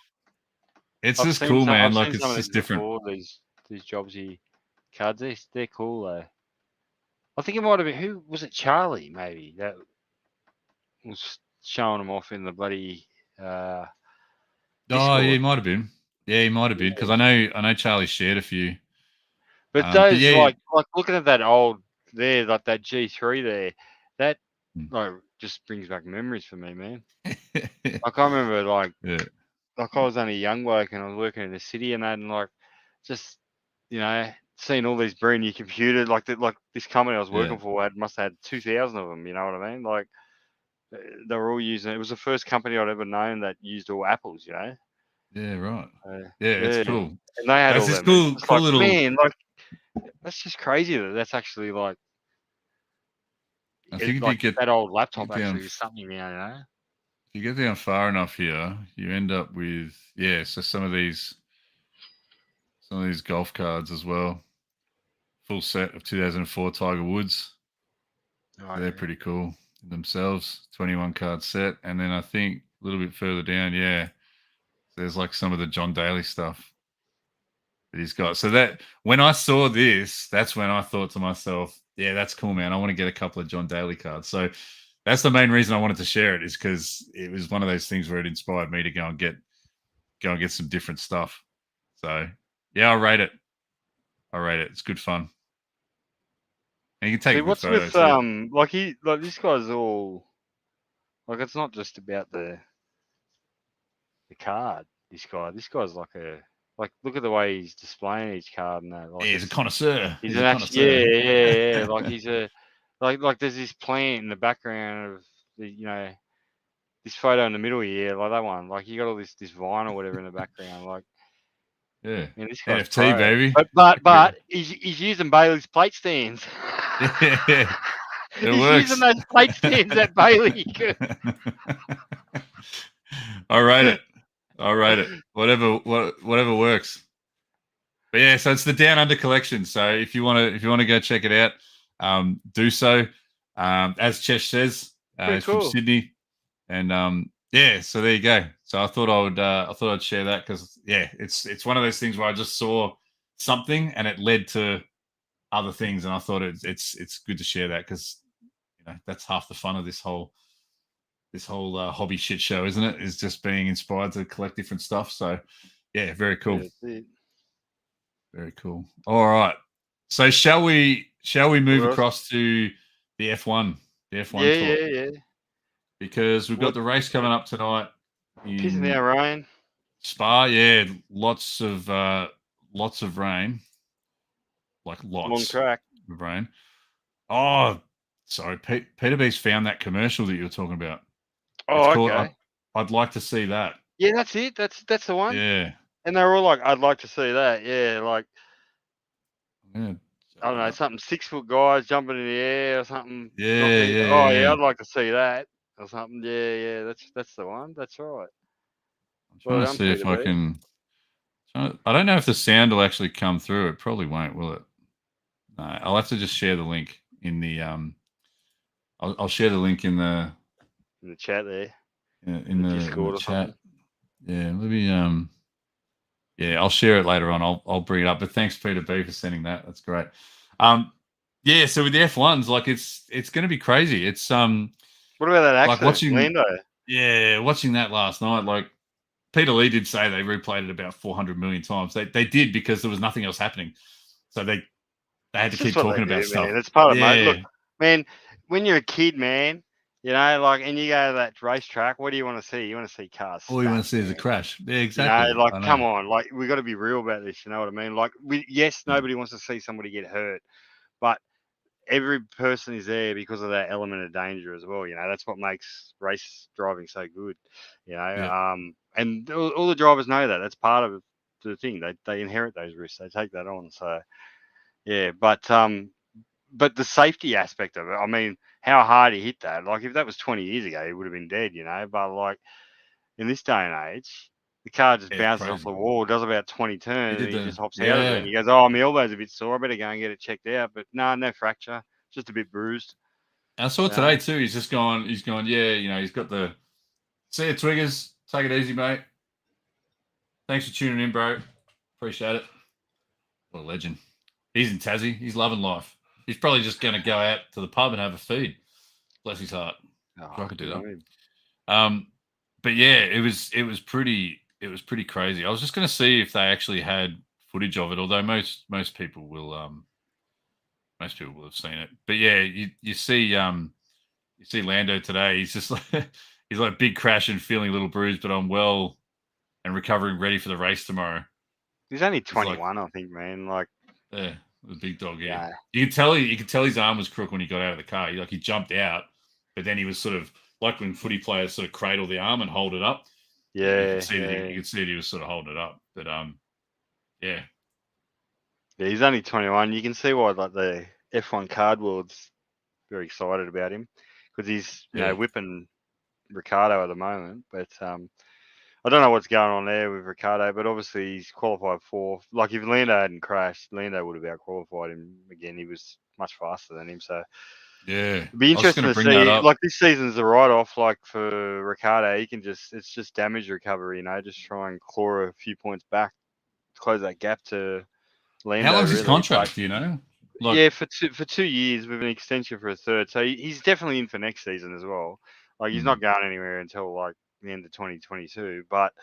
And they won't punt him just for that, like, one poor season either. Like, at the oh, end of of the course, day, no. he I might was be just thinking it. performing badly, but how many times has he actually crashed the car and like Yeah, lost the team a shitload? Like, he's still driving well, just yeah, not fast at the yeah. moment. It You know was. what I I was mean? So, thinking like, more around like it's not so much he's going to lose his gig. It was more just about it puts a bit of pressure on for next year. It's like, okay, you've got oh, it warmed does. up this year, you've settled in. All right, Danny, it's time. Like you got to, But there's a big reset though. The thing is, with next year, like, everything's reset. So, like, because they got rule changes, so like all the cars are going to change. So, like, as much as the McLaren might be good now, it might be a heap of shit next year, to be honest, or it right. might be even Okay. better. You know what I mean? So, like, and it might be that, hang on, and all of a sudden Ricardo's now faster because this car doesn't suit Lando very much anymore. Yeah. You know what I Gotcha. mean? So now all of a sudden, so, like, yeah, it's not as easy as to just look at, like, oh, Lando's whipping Daniel's ass this season. He's heaps better driver.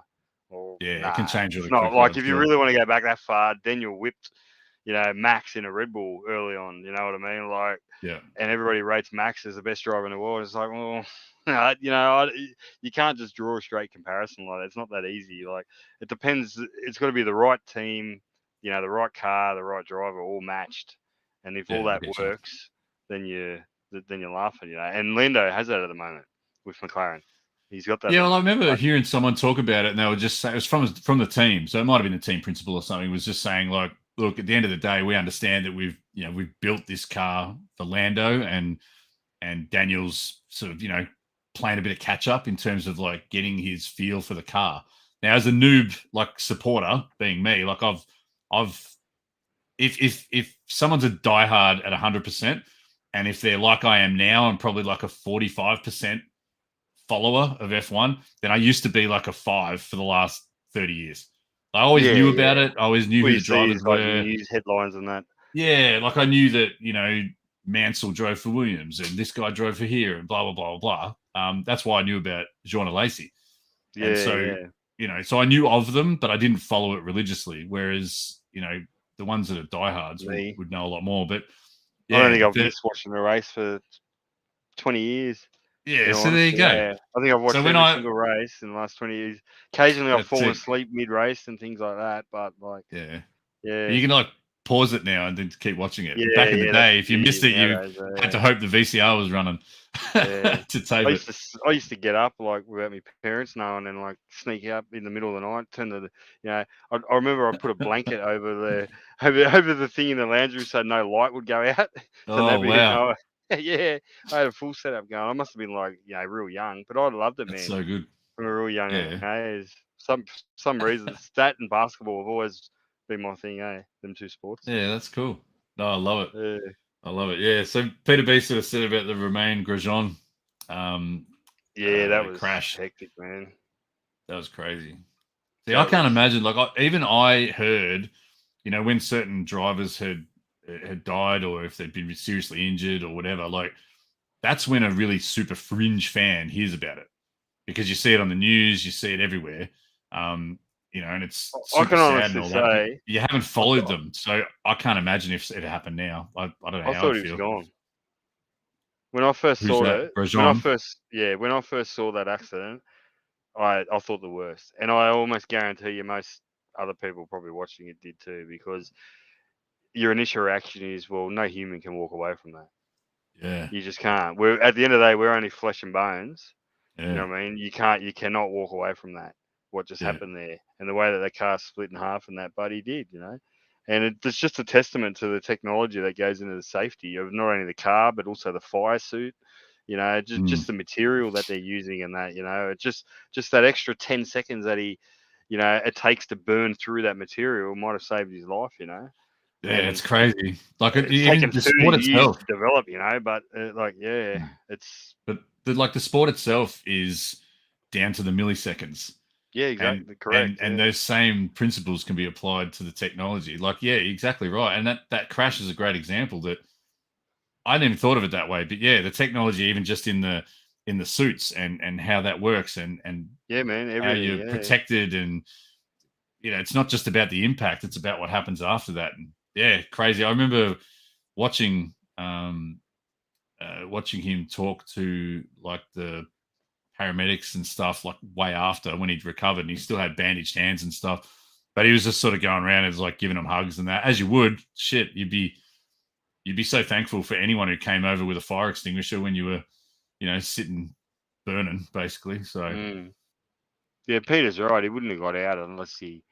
But that's pretty much it. They can only pull themselves out of the car, like in that situation. No fire marshals can lean in and undo all your seatbelts and remove your neck. What do they call it?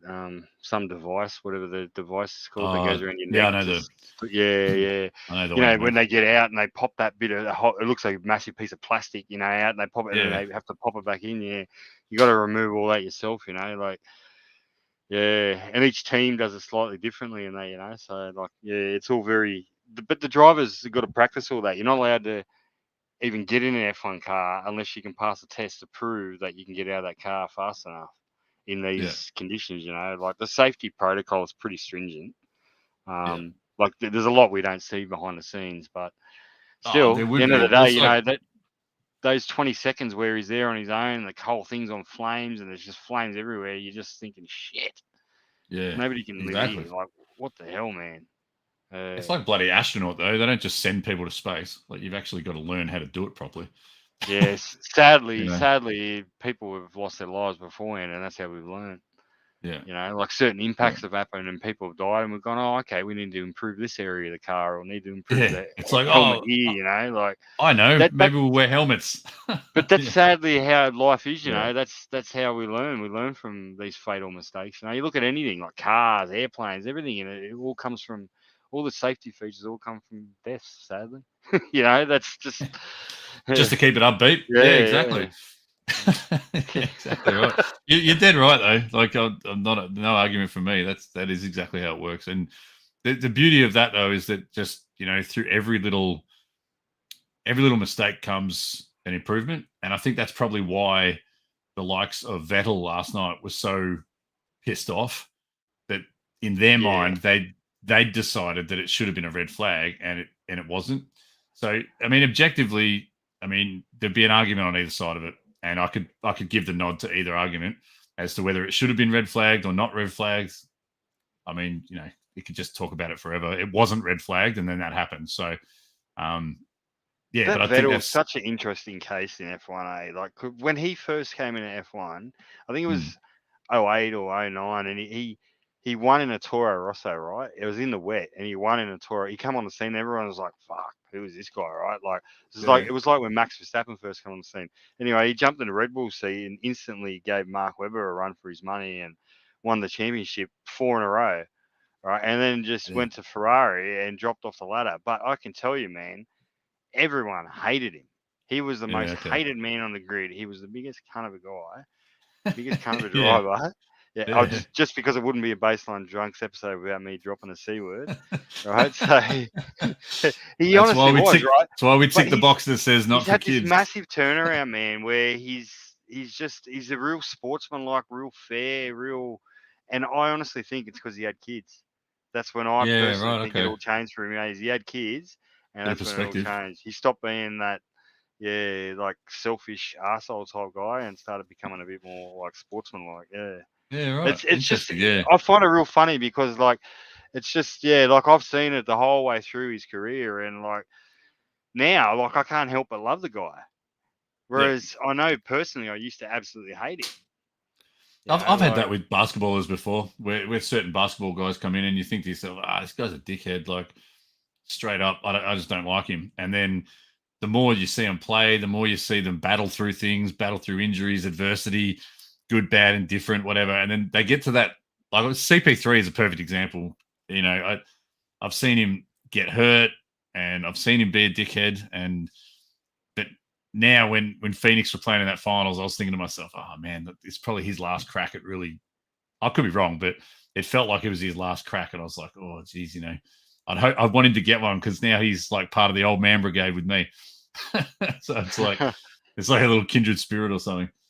I suppose they grow, these people, they're only human and they grow as well. So yeah, absolutely. Yeah. It's just an evolution, I guess. But yeah, I always knew, again, being a fringe F1 fan, I always knew that Vettel and Webber, they had their issues, and I always heard about it. Like for some of you young blokes that never, just Google Multi 21 and go on YouTube and watch the Multi 21. Someone did a whole movie on it.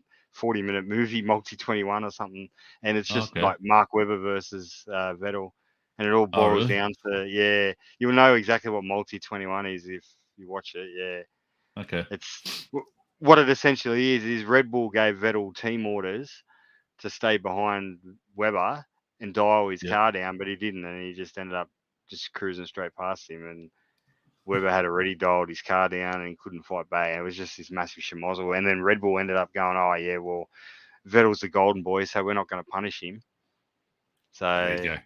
Yeah. So then might be Webber, full circle to the. It was like this massive green drama. Yeah. You don't punish it, it can just be done again.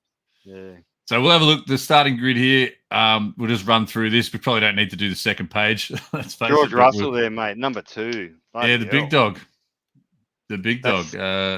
That's impressive, man. Even if it's in Giuliano Alesi's future teammate. Unbelievable. Just going to say everyone's his future teammate. The writing was on the wall though, with him. The writing's on the wall. He's definitely got this flashing light saying I'm the future. Yeah. For me, anyway, George Russell. Because he's a little bit. Him and Lando are right up there, but I'd put him just ahead of Lando. Even though he doesn't have as much results as Lando, I still think George is.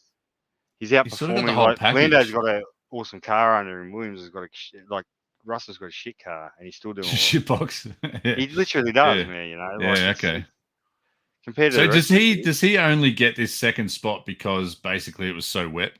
Pretty much. So he did a great job. I'm not in any way taking anything away from him, but if this is a dry track running around Albert Park, he probably wouldn't have been the second fastest car. Nah, but what he does do is he consistently gets into Q2 and Q3, and quite often gets into Q3 and outperforms his teammates. So he's extracting so much out of that Williams compared to his teammate, like heaps more. Like, like if he's at 100%, then his teammate's only getting 60% out of the car. Like that's the difference. That's between them is huge, Whereas it's not normally that huge. So he's showing like, hey man, I need to be in the top side. Like, get rid of Valtteri, get me in that Merc seat. Yeah. Like if that's I did it last night. Once he got the second spot, I did what every good hobby Degen will do. Straight to eBay. Just had a little cheeky look. Sorted it by cheapest cards. Cheapest. And I found a few there that were kicking around at about $5 or $6. I was like, do I just grab one or two just to throw in the You want to go for those base ones. You don't want to go for too many of the subset type ones. Like, yeah, like if I got one, it'd be like I'd get it for like $5. Car ones and that. It might be worth $6. Yeah, like it's just like a portrait shot of him. That's the one you want, not the freshest one. There's a lower number one. I can't remember the number, but Hunter secretly bought that 101 Russell. The super fractor. No comment. That'd be nice, wouldn't it? no comment. All right, so we got Verstappen, Russell, Hamilton, the big dog Ricciardo on the second row. That's pretty good.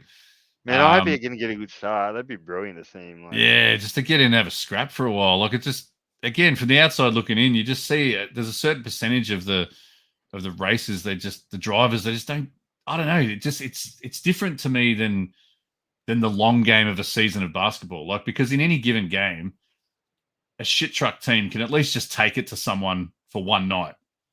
Like, it's one game and they take it to him. In F1, it's like if we flick to the next page, like old mate Raikkonen or Stroll or Tsunoda, Giovinazzi, like they're just not going to win. They're not going to be competitive. You're dealing with machinery and not humans. Humans, it's all in the head. Different. Most of the battles in the head. Whereas, I mean, you need the athleticism and the body and that, but you still need that in the head to be able to do it. Execute. Yeah. Whereas with the machinery, these guys have got the head, the psychological side covered. But if they don't have the machinery, they can't just do anything. And the machinery doesn't just magically transform overnight. So like it takes years before they develop and become fast again. Yeah, interesting. Like, Williams is rubbish now, but like they're one of the most winningest teams ever in Formula One, and they haven't won probably for the last 10 years. They haven't been winners. Maybe even a bit longer. So, but they're in the history of Formula One. They're one of the most winningest teams. So this race, though, it's not like all the weather is just cleared up, is it? Like it's still I believe it's pissing down with rain. Piss down at the start. Yeah, I'd say it's just going to rain. I'd plan a wet whole race. Yeah, maybe a few drier patches, but I mean, it could even start under a safety car if it's that bad, which would mean that they just roll around. The safety car just starts them off the pits, and they just roll around at a slow speed, and then eventually, once they clear, water off the track, the safety car pulls in and away they go. I think that's the way that they do it now in the wet weather. I don't think they do standing starts in the wet weather. I don't. So even some of these guys, some of these dudes down here, they're a chance, aren't they? Like, because anything can happen in the wet. Anything can happen, man. Like, mate, all you need is like an ice bloody. Yeah, if there's one stack, and like. There's so many variables. You got accidents. Anything could happen. Cars could be running off. Like the chances of a car running off on their own is also much higher. But then also chances of hitting other cars and taking other people out is also much higher. But you've also got the tires.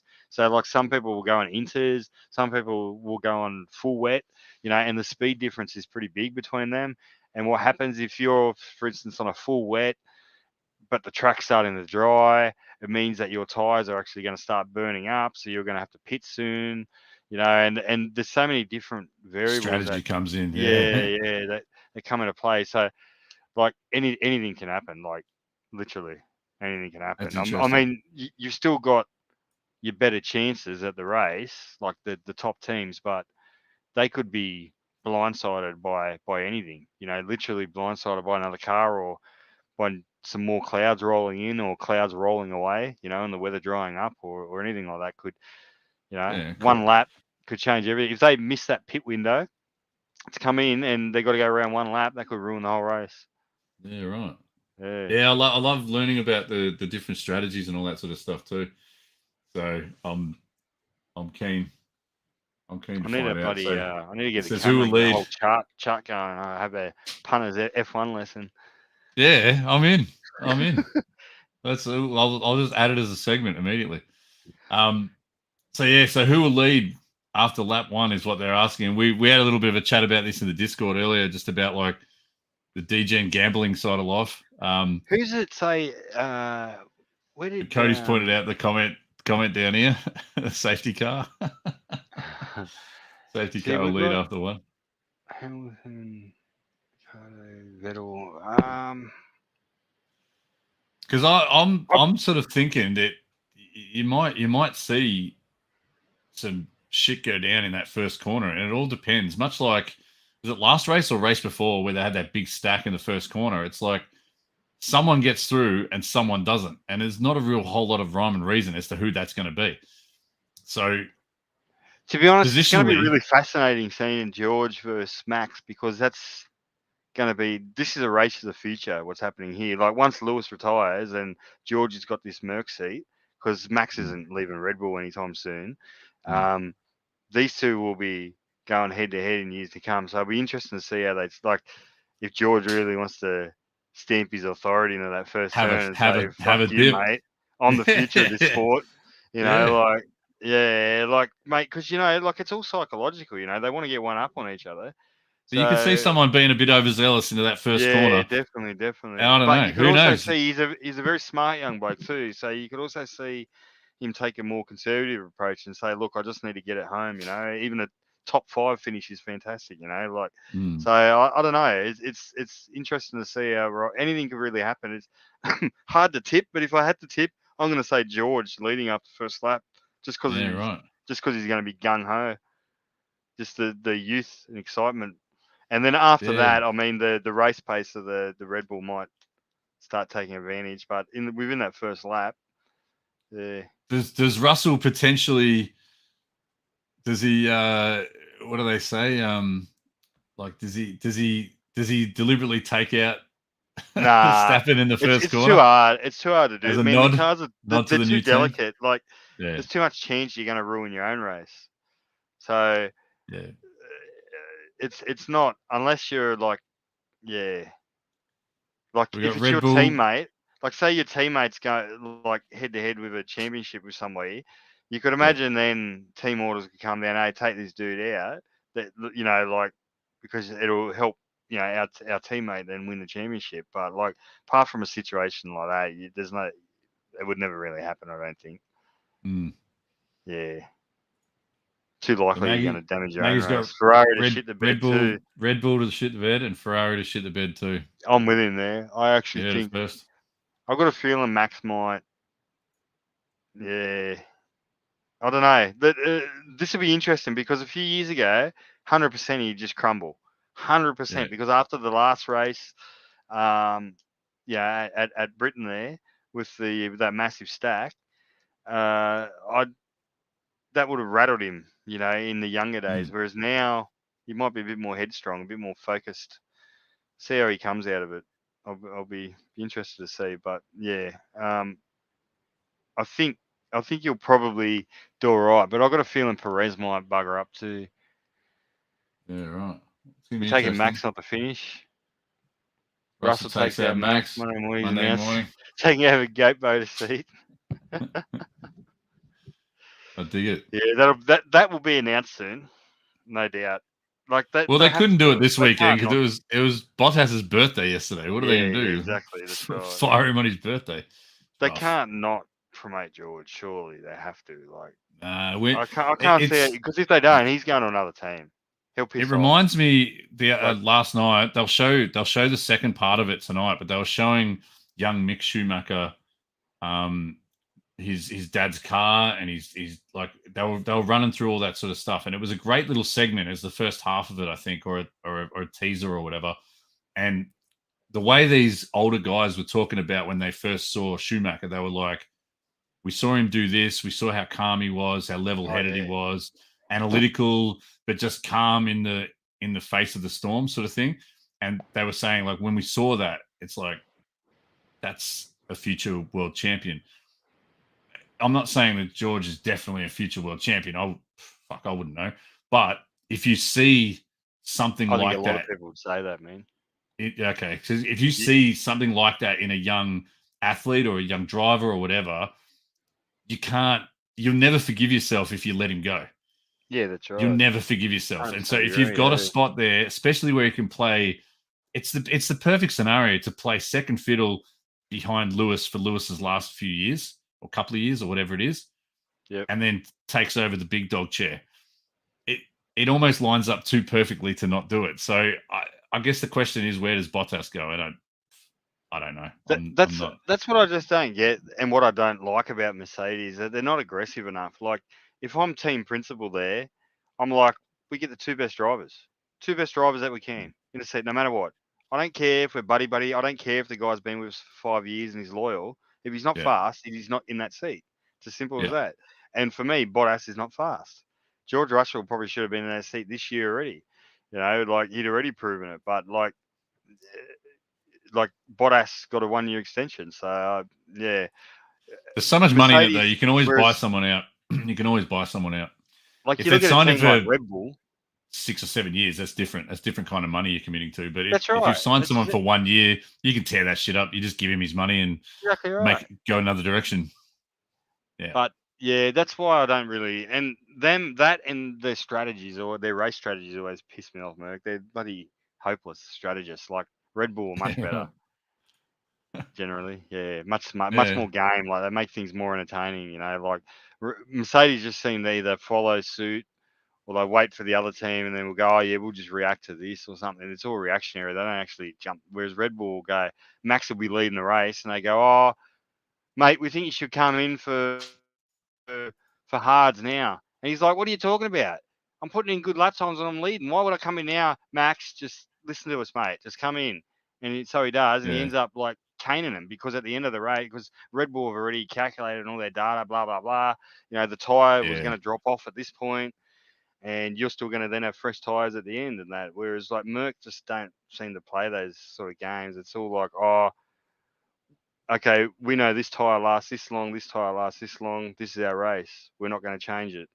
Whereas Red Bull will adapt on the fly, You'd have Whereas to trust Merc the team. Real stubborn, like, yeah. You would rely on them so much in the sense that, like, you've got to.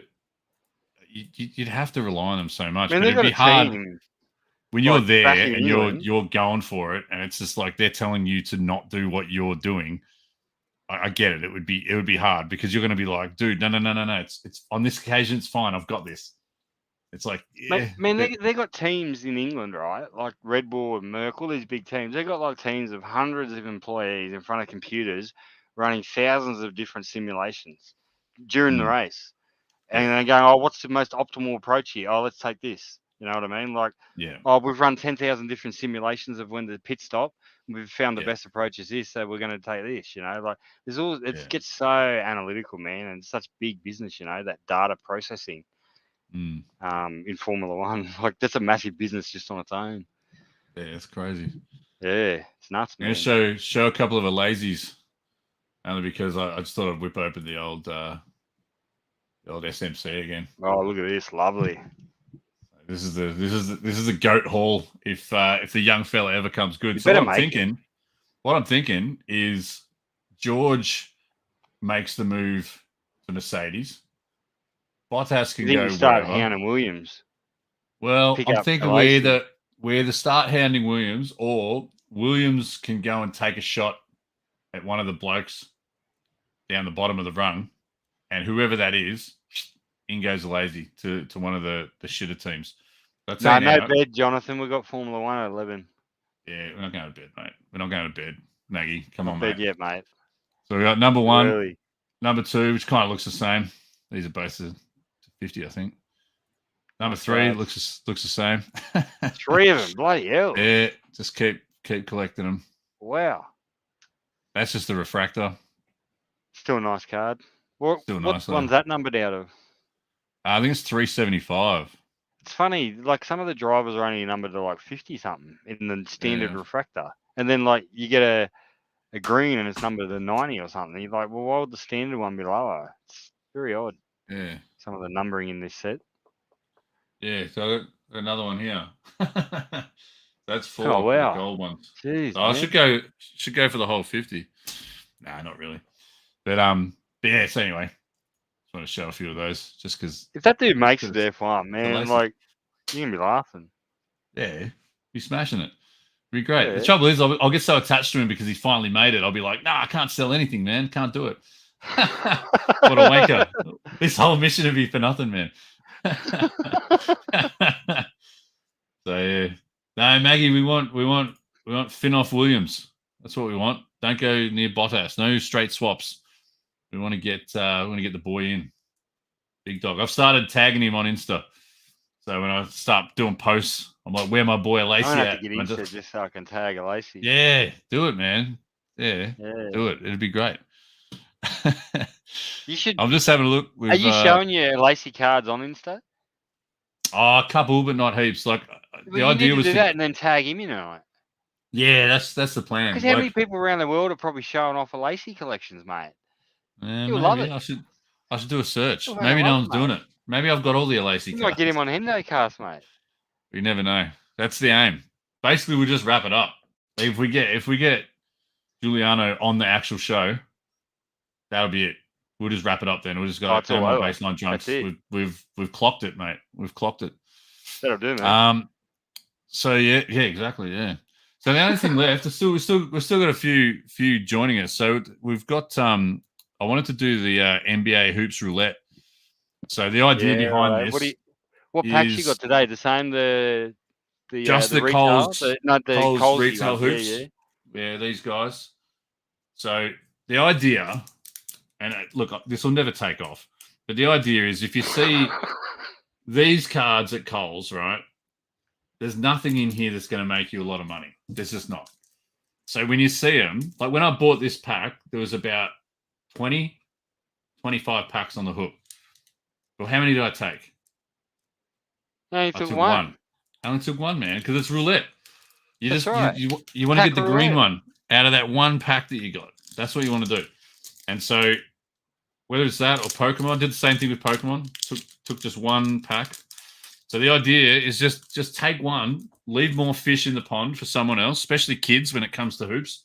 Just grab one and roll with the roulette. So the idea behind it, and I'm going to keep track of this, if anyone actually manages to guess it, we're going to accumulate some points and then give away a prize. Won't be tonight, but I'll come up with a good prize. But if whoever's still in the chat, just take a guess at the player and or the team that is going to be the green insert. This guy. There's one in every pack. Okay. Give me buckets here. Take a shot at the title. Give it a couple of minutes. And then we'll open it up. You got Chris Middleton. Why not? All right, you're going. It's going to backfire if someone actually gets the actual card. I'll have to just. We're going to have to come up with a prize. Come up with a prize. First, Patty Mills, Peter B. Some WNBA Top Shot moments. Yeah, let's do it. Get yourself a coin spot account. Hey, we need a Lauren Jackson run it back. Yeah. Hey, if I get a. That's what we need. That's what we need to get from him. Well, Steve, who was on a couple of weeks ago, he knows Lauren personally. He might be able to pull a favour. We might be able to get Lauren Jackson on the show. Yeah, all right. Jesus. I'd have to clean yourself up. There's no barbers open, man, in Melbourne, so look like a bloody woolly mammoth at the moment. Mate, my hair is disgusting. Mate, I need to get I haven't shaved my head since I was like in my teen day, and I'm about to do it, eh? Like I haven't shaved mine, it's still I can't have a shower, man. I come out and it still feels greasy and shit. I'm just like, what the hell is going on here, man? Like, we got Lakers Caruso. Hey, Adam's here. Nerds. G'day, nerds. What a legend. G'day, mate. You got to get a guess in, Adam. Prize F1 Giuliano's. Lauren Jackson's actually our best ever basketballer. Yeah, man. That's a fact. She's the best that we've produced. She's freaking awesome, man. Yeah, not best chick. Yeah. No, just best ever. Like literally best ever. I 100% agree. Yeah. What a weapon. Yeah, man. All right. CDC has gone Pacers Sabonis. Nice. So, Adam, we're going to crack open a pack of Coles Hoops cards. The idea is to don't raid the bloody hooks, don't raid the shelves. Just take one and do NBA Hoops Roulette. So what I'm going to get everyone to guess, and the guesses are flowing in at the moment, is just the player or the team, if you just want to guess the team. And we'll just see who's going to be the green Coming insert. in thick and fast. Like this bloke. Similar to that. Sabonis. There's one in Caruso, every pack. Toppin. Obi Toppin's another guess. Patty Mills. Levine. LJ's a legend. Got to throw that one up there because that is true. Fin off Magda. I nearly told someone in a work meeting to fin off the other day, and I was like, they're not going to know what the fuck I'm talking about. They're like, what do you mean fin off? Magnificent work. All right. We'll wait for Adam's guess because I know he's cooking up a good one.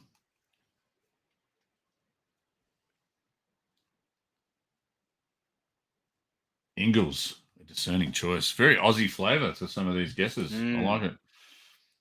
The good thing about being a show that doesn't have to have really much integrity at all is I don't need two cameras. I don't need to actually keep this shit on. Make sure you show the empty pack, mate. Oh, there's mate, no cards left. I put it up here for all the people who think I'm going to rip them. All right. Is this how they do it when they do it on the shows? They reveal them this way, don't they? All right. Hold them up here. Who's that? Evan Fournier. Chris Paul. Talked about him before. Fred. Uncle Fred. Green at the back. What's going on here? Is it? Ambidextrous. I'm looking at myself in the reflection. Oh, it's the purple. It's the green and purple. Oh, it's a Laker. I think it's Bron, is it? Is it LeBron? Oh, is it actually LeBron? Or is it Caruso? Somebody said Caruso. Maggie, is this Hoops Break 6969? This is the one. This is Hoops Break 6969. You're shitting me. What? Yes. Yeah, someone actually guessed it. CDC. What a weapon. He did, didn't he? He did. Wow. What the fuck am I going to do for a prize? You're going to have to come up with a prize. I might sign. He doesn't know what to do. I might sign Sabonis' name on here. Technical difficulties. Sorry. Yeah, it's all right. It's all right. I might sign Sabonis' name on this card and send it to you in a one-touch, mate. That is magnificent. I actually did not think that anyone would actually be able to do that at all. We didn't plan on this, folks. I am wrapped. That is magnificent. You should go full Powerball. CDC. What a weapon. I'm pissing myself. Fucking hell, righto. I'm going to have to make a note of that. Find prize for CDC. It's amazing. This might be my first excuse to try and clip some YouTube stuff and put it on Insta. It's fucking hilarious. I'm very happy with that. CDC, DM me like who you follow, or chuck it in the chat now, like who your PC is or which teams you follow and that sort of shit. And I'll see what I got, man. But it's definitely worth a prize. It's a bonus. Send him that card. Yeah. Oh, you're definitely getting the Sabonis. I might even just I won't write on it. That's shit. I'll shim it all up nice and send it out to you. That's gold. I'm wrapped at that. All right. Yeah, send through send through your teams and all that sort of stuff. PC's Looney Tunes. Looney Tunes? That's what Magda reckons. I don't have any Looney Tunes. Yeah, PM me. That's good. That's gold. Good man. That's cool. Oh, that's sweet. Yeah, look, we've got most of everything covered off for tonight. But one thing that I did want to just cover off from we talk about it all the time, like with this, like just with everything with lockdown and with everyone's under the pump at the moment. And like, obviously, we're doing the stuff with Food Bank to try and raise some money with some merch and all that sort of thing. But one of the things I just wanted to sort of run through here is each episode. I think it's just important to sort of push the pause button and sort of think about everyone's really good at like looking out for each other, and obviously asking, if anyone's having a bad day, they can always just sort of throw a message out there. But I just wanted to share this. It's not real elegant the way I'm going to share it. It's just off the Insta site, but I think, like, for me, it's also really super important, the hobby itself, and the even just all the Cherry and the baseline crew and everyone. There's always people that are willing to just sort of say, hey, what's up, and what's happening, and how you going, and all that sort of thing. So I just wanted to share this. It's just a super simple little guide. Don't worry about all the comments and all that sort of stuff. But you can go and check out these sorts of sites. This sort of information is available everywhere. But I just thought I'd share this tonight because it's, it just gives you a few tips about, if someone that is feeling a bit shit, which all of us sort of are at the moment to some degree or another, with lockdown and cases and fucking numbers and what are we going to do? There's just a lot of shit going on. So this sort of just gives you, I guess, some ideas on how to approach it, how to help each other out. As Cody says, checking on the lads, checking on the boys, the girls, the thems, the theys, everyone, like, just whoever's, that's it. Whoever's out there that you think can, could just do with a. You haven't spoken to your mates for a while, give them a ring. You haven't spoken to your mum for a while, give her a ring. Whoever it is in your life you haven't seen for a while during this lockdown, just pick up that bloody phone. It's amazing what just a bit of communication, how much that can help, just talking to each other and that. So it's good, Hendo, you're showing this, mate, because some of these are some important things, basic things that, you sort of forget about and that. Like, because if you're in a good place, you forget that others can be struggling and that. So it's good to be mindful of all these things, So it's not intended to sort of bring the mood down or anything like that. That's not what I'm doing. But the idea is, we're really lucky in this little hobby community that we've got, especially, the way I look at it with Baseline as a part of the Cherry crew and all that sort of thing. We're really lucky in that regard that all of these sorts of people will keep you up and about and keep you going. So it's just a reminder, if you've got other people in your circles, go and check in on them and see how they're going. But that was the message. That's the health segment, proudly sponsored by Good on you, Hendo. absolutely no one.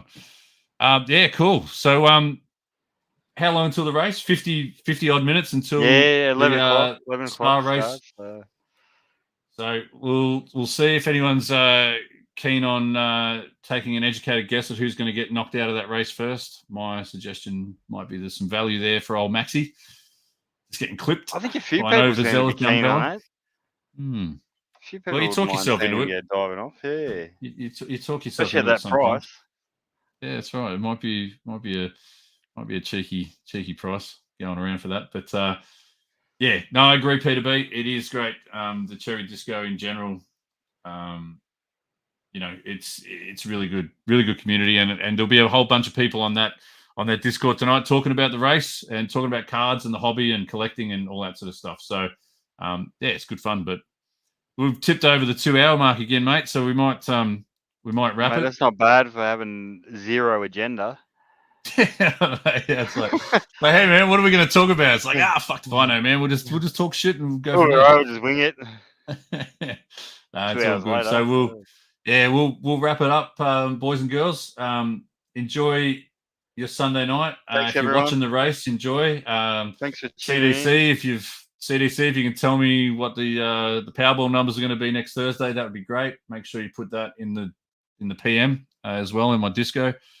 All good. Everyone be well and reach out if you need anything, and we'll be back next Sunday night. Thank you, CP. Always appreciate your company, my friend. No dramas, mate. Thank you. Good on you. Thanks, chat. Comment section, always brilliant. Thanks very much and have a good night, everyone. Cheers. See you, everyone.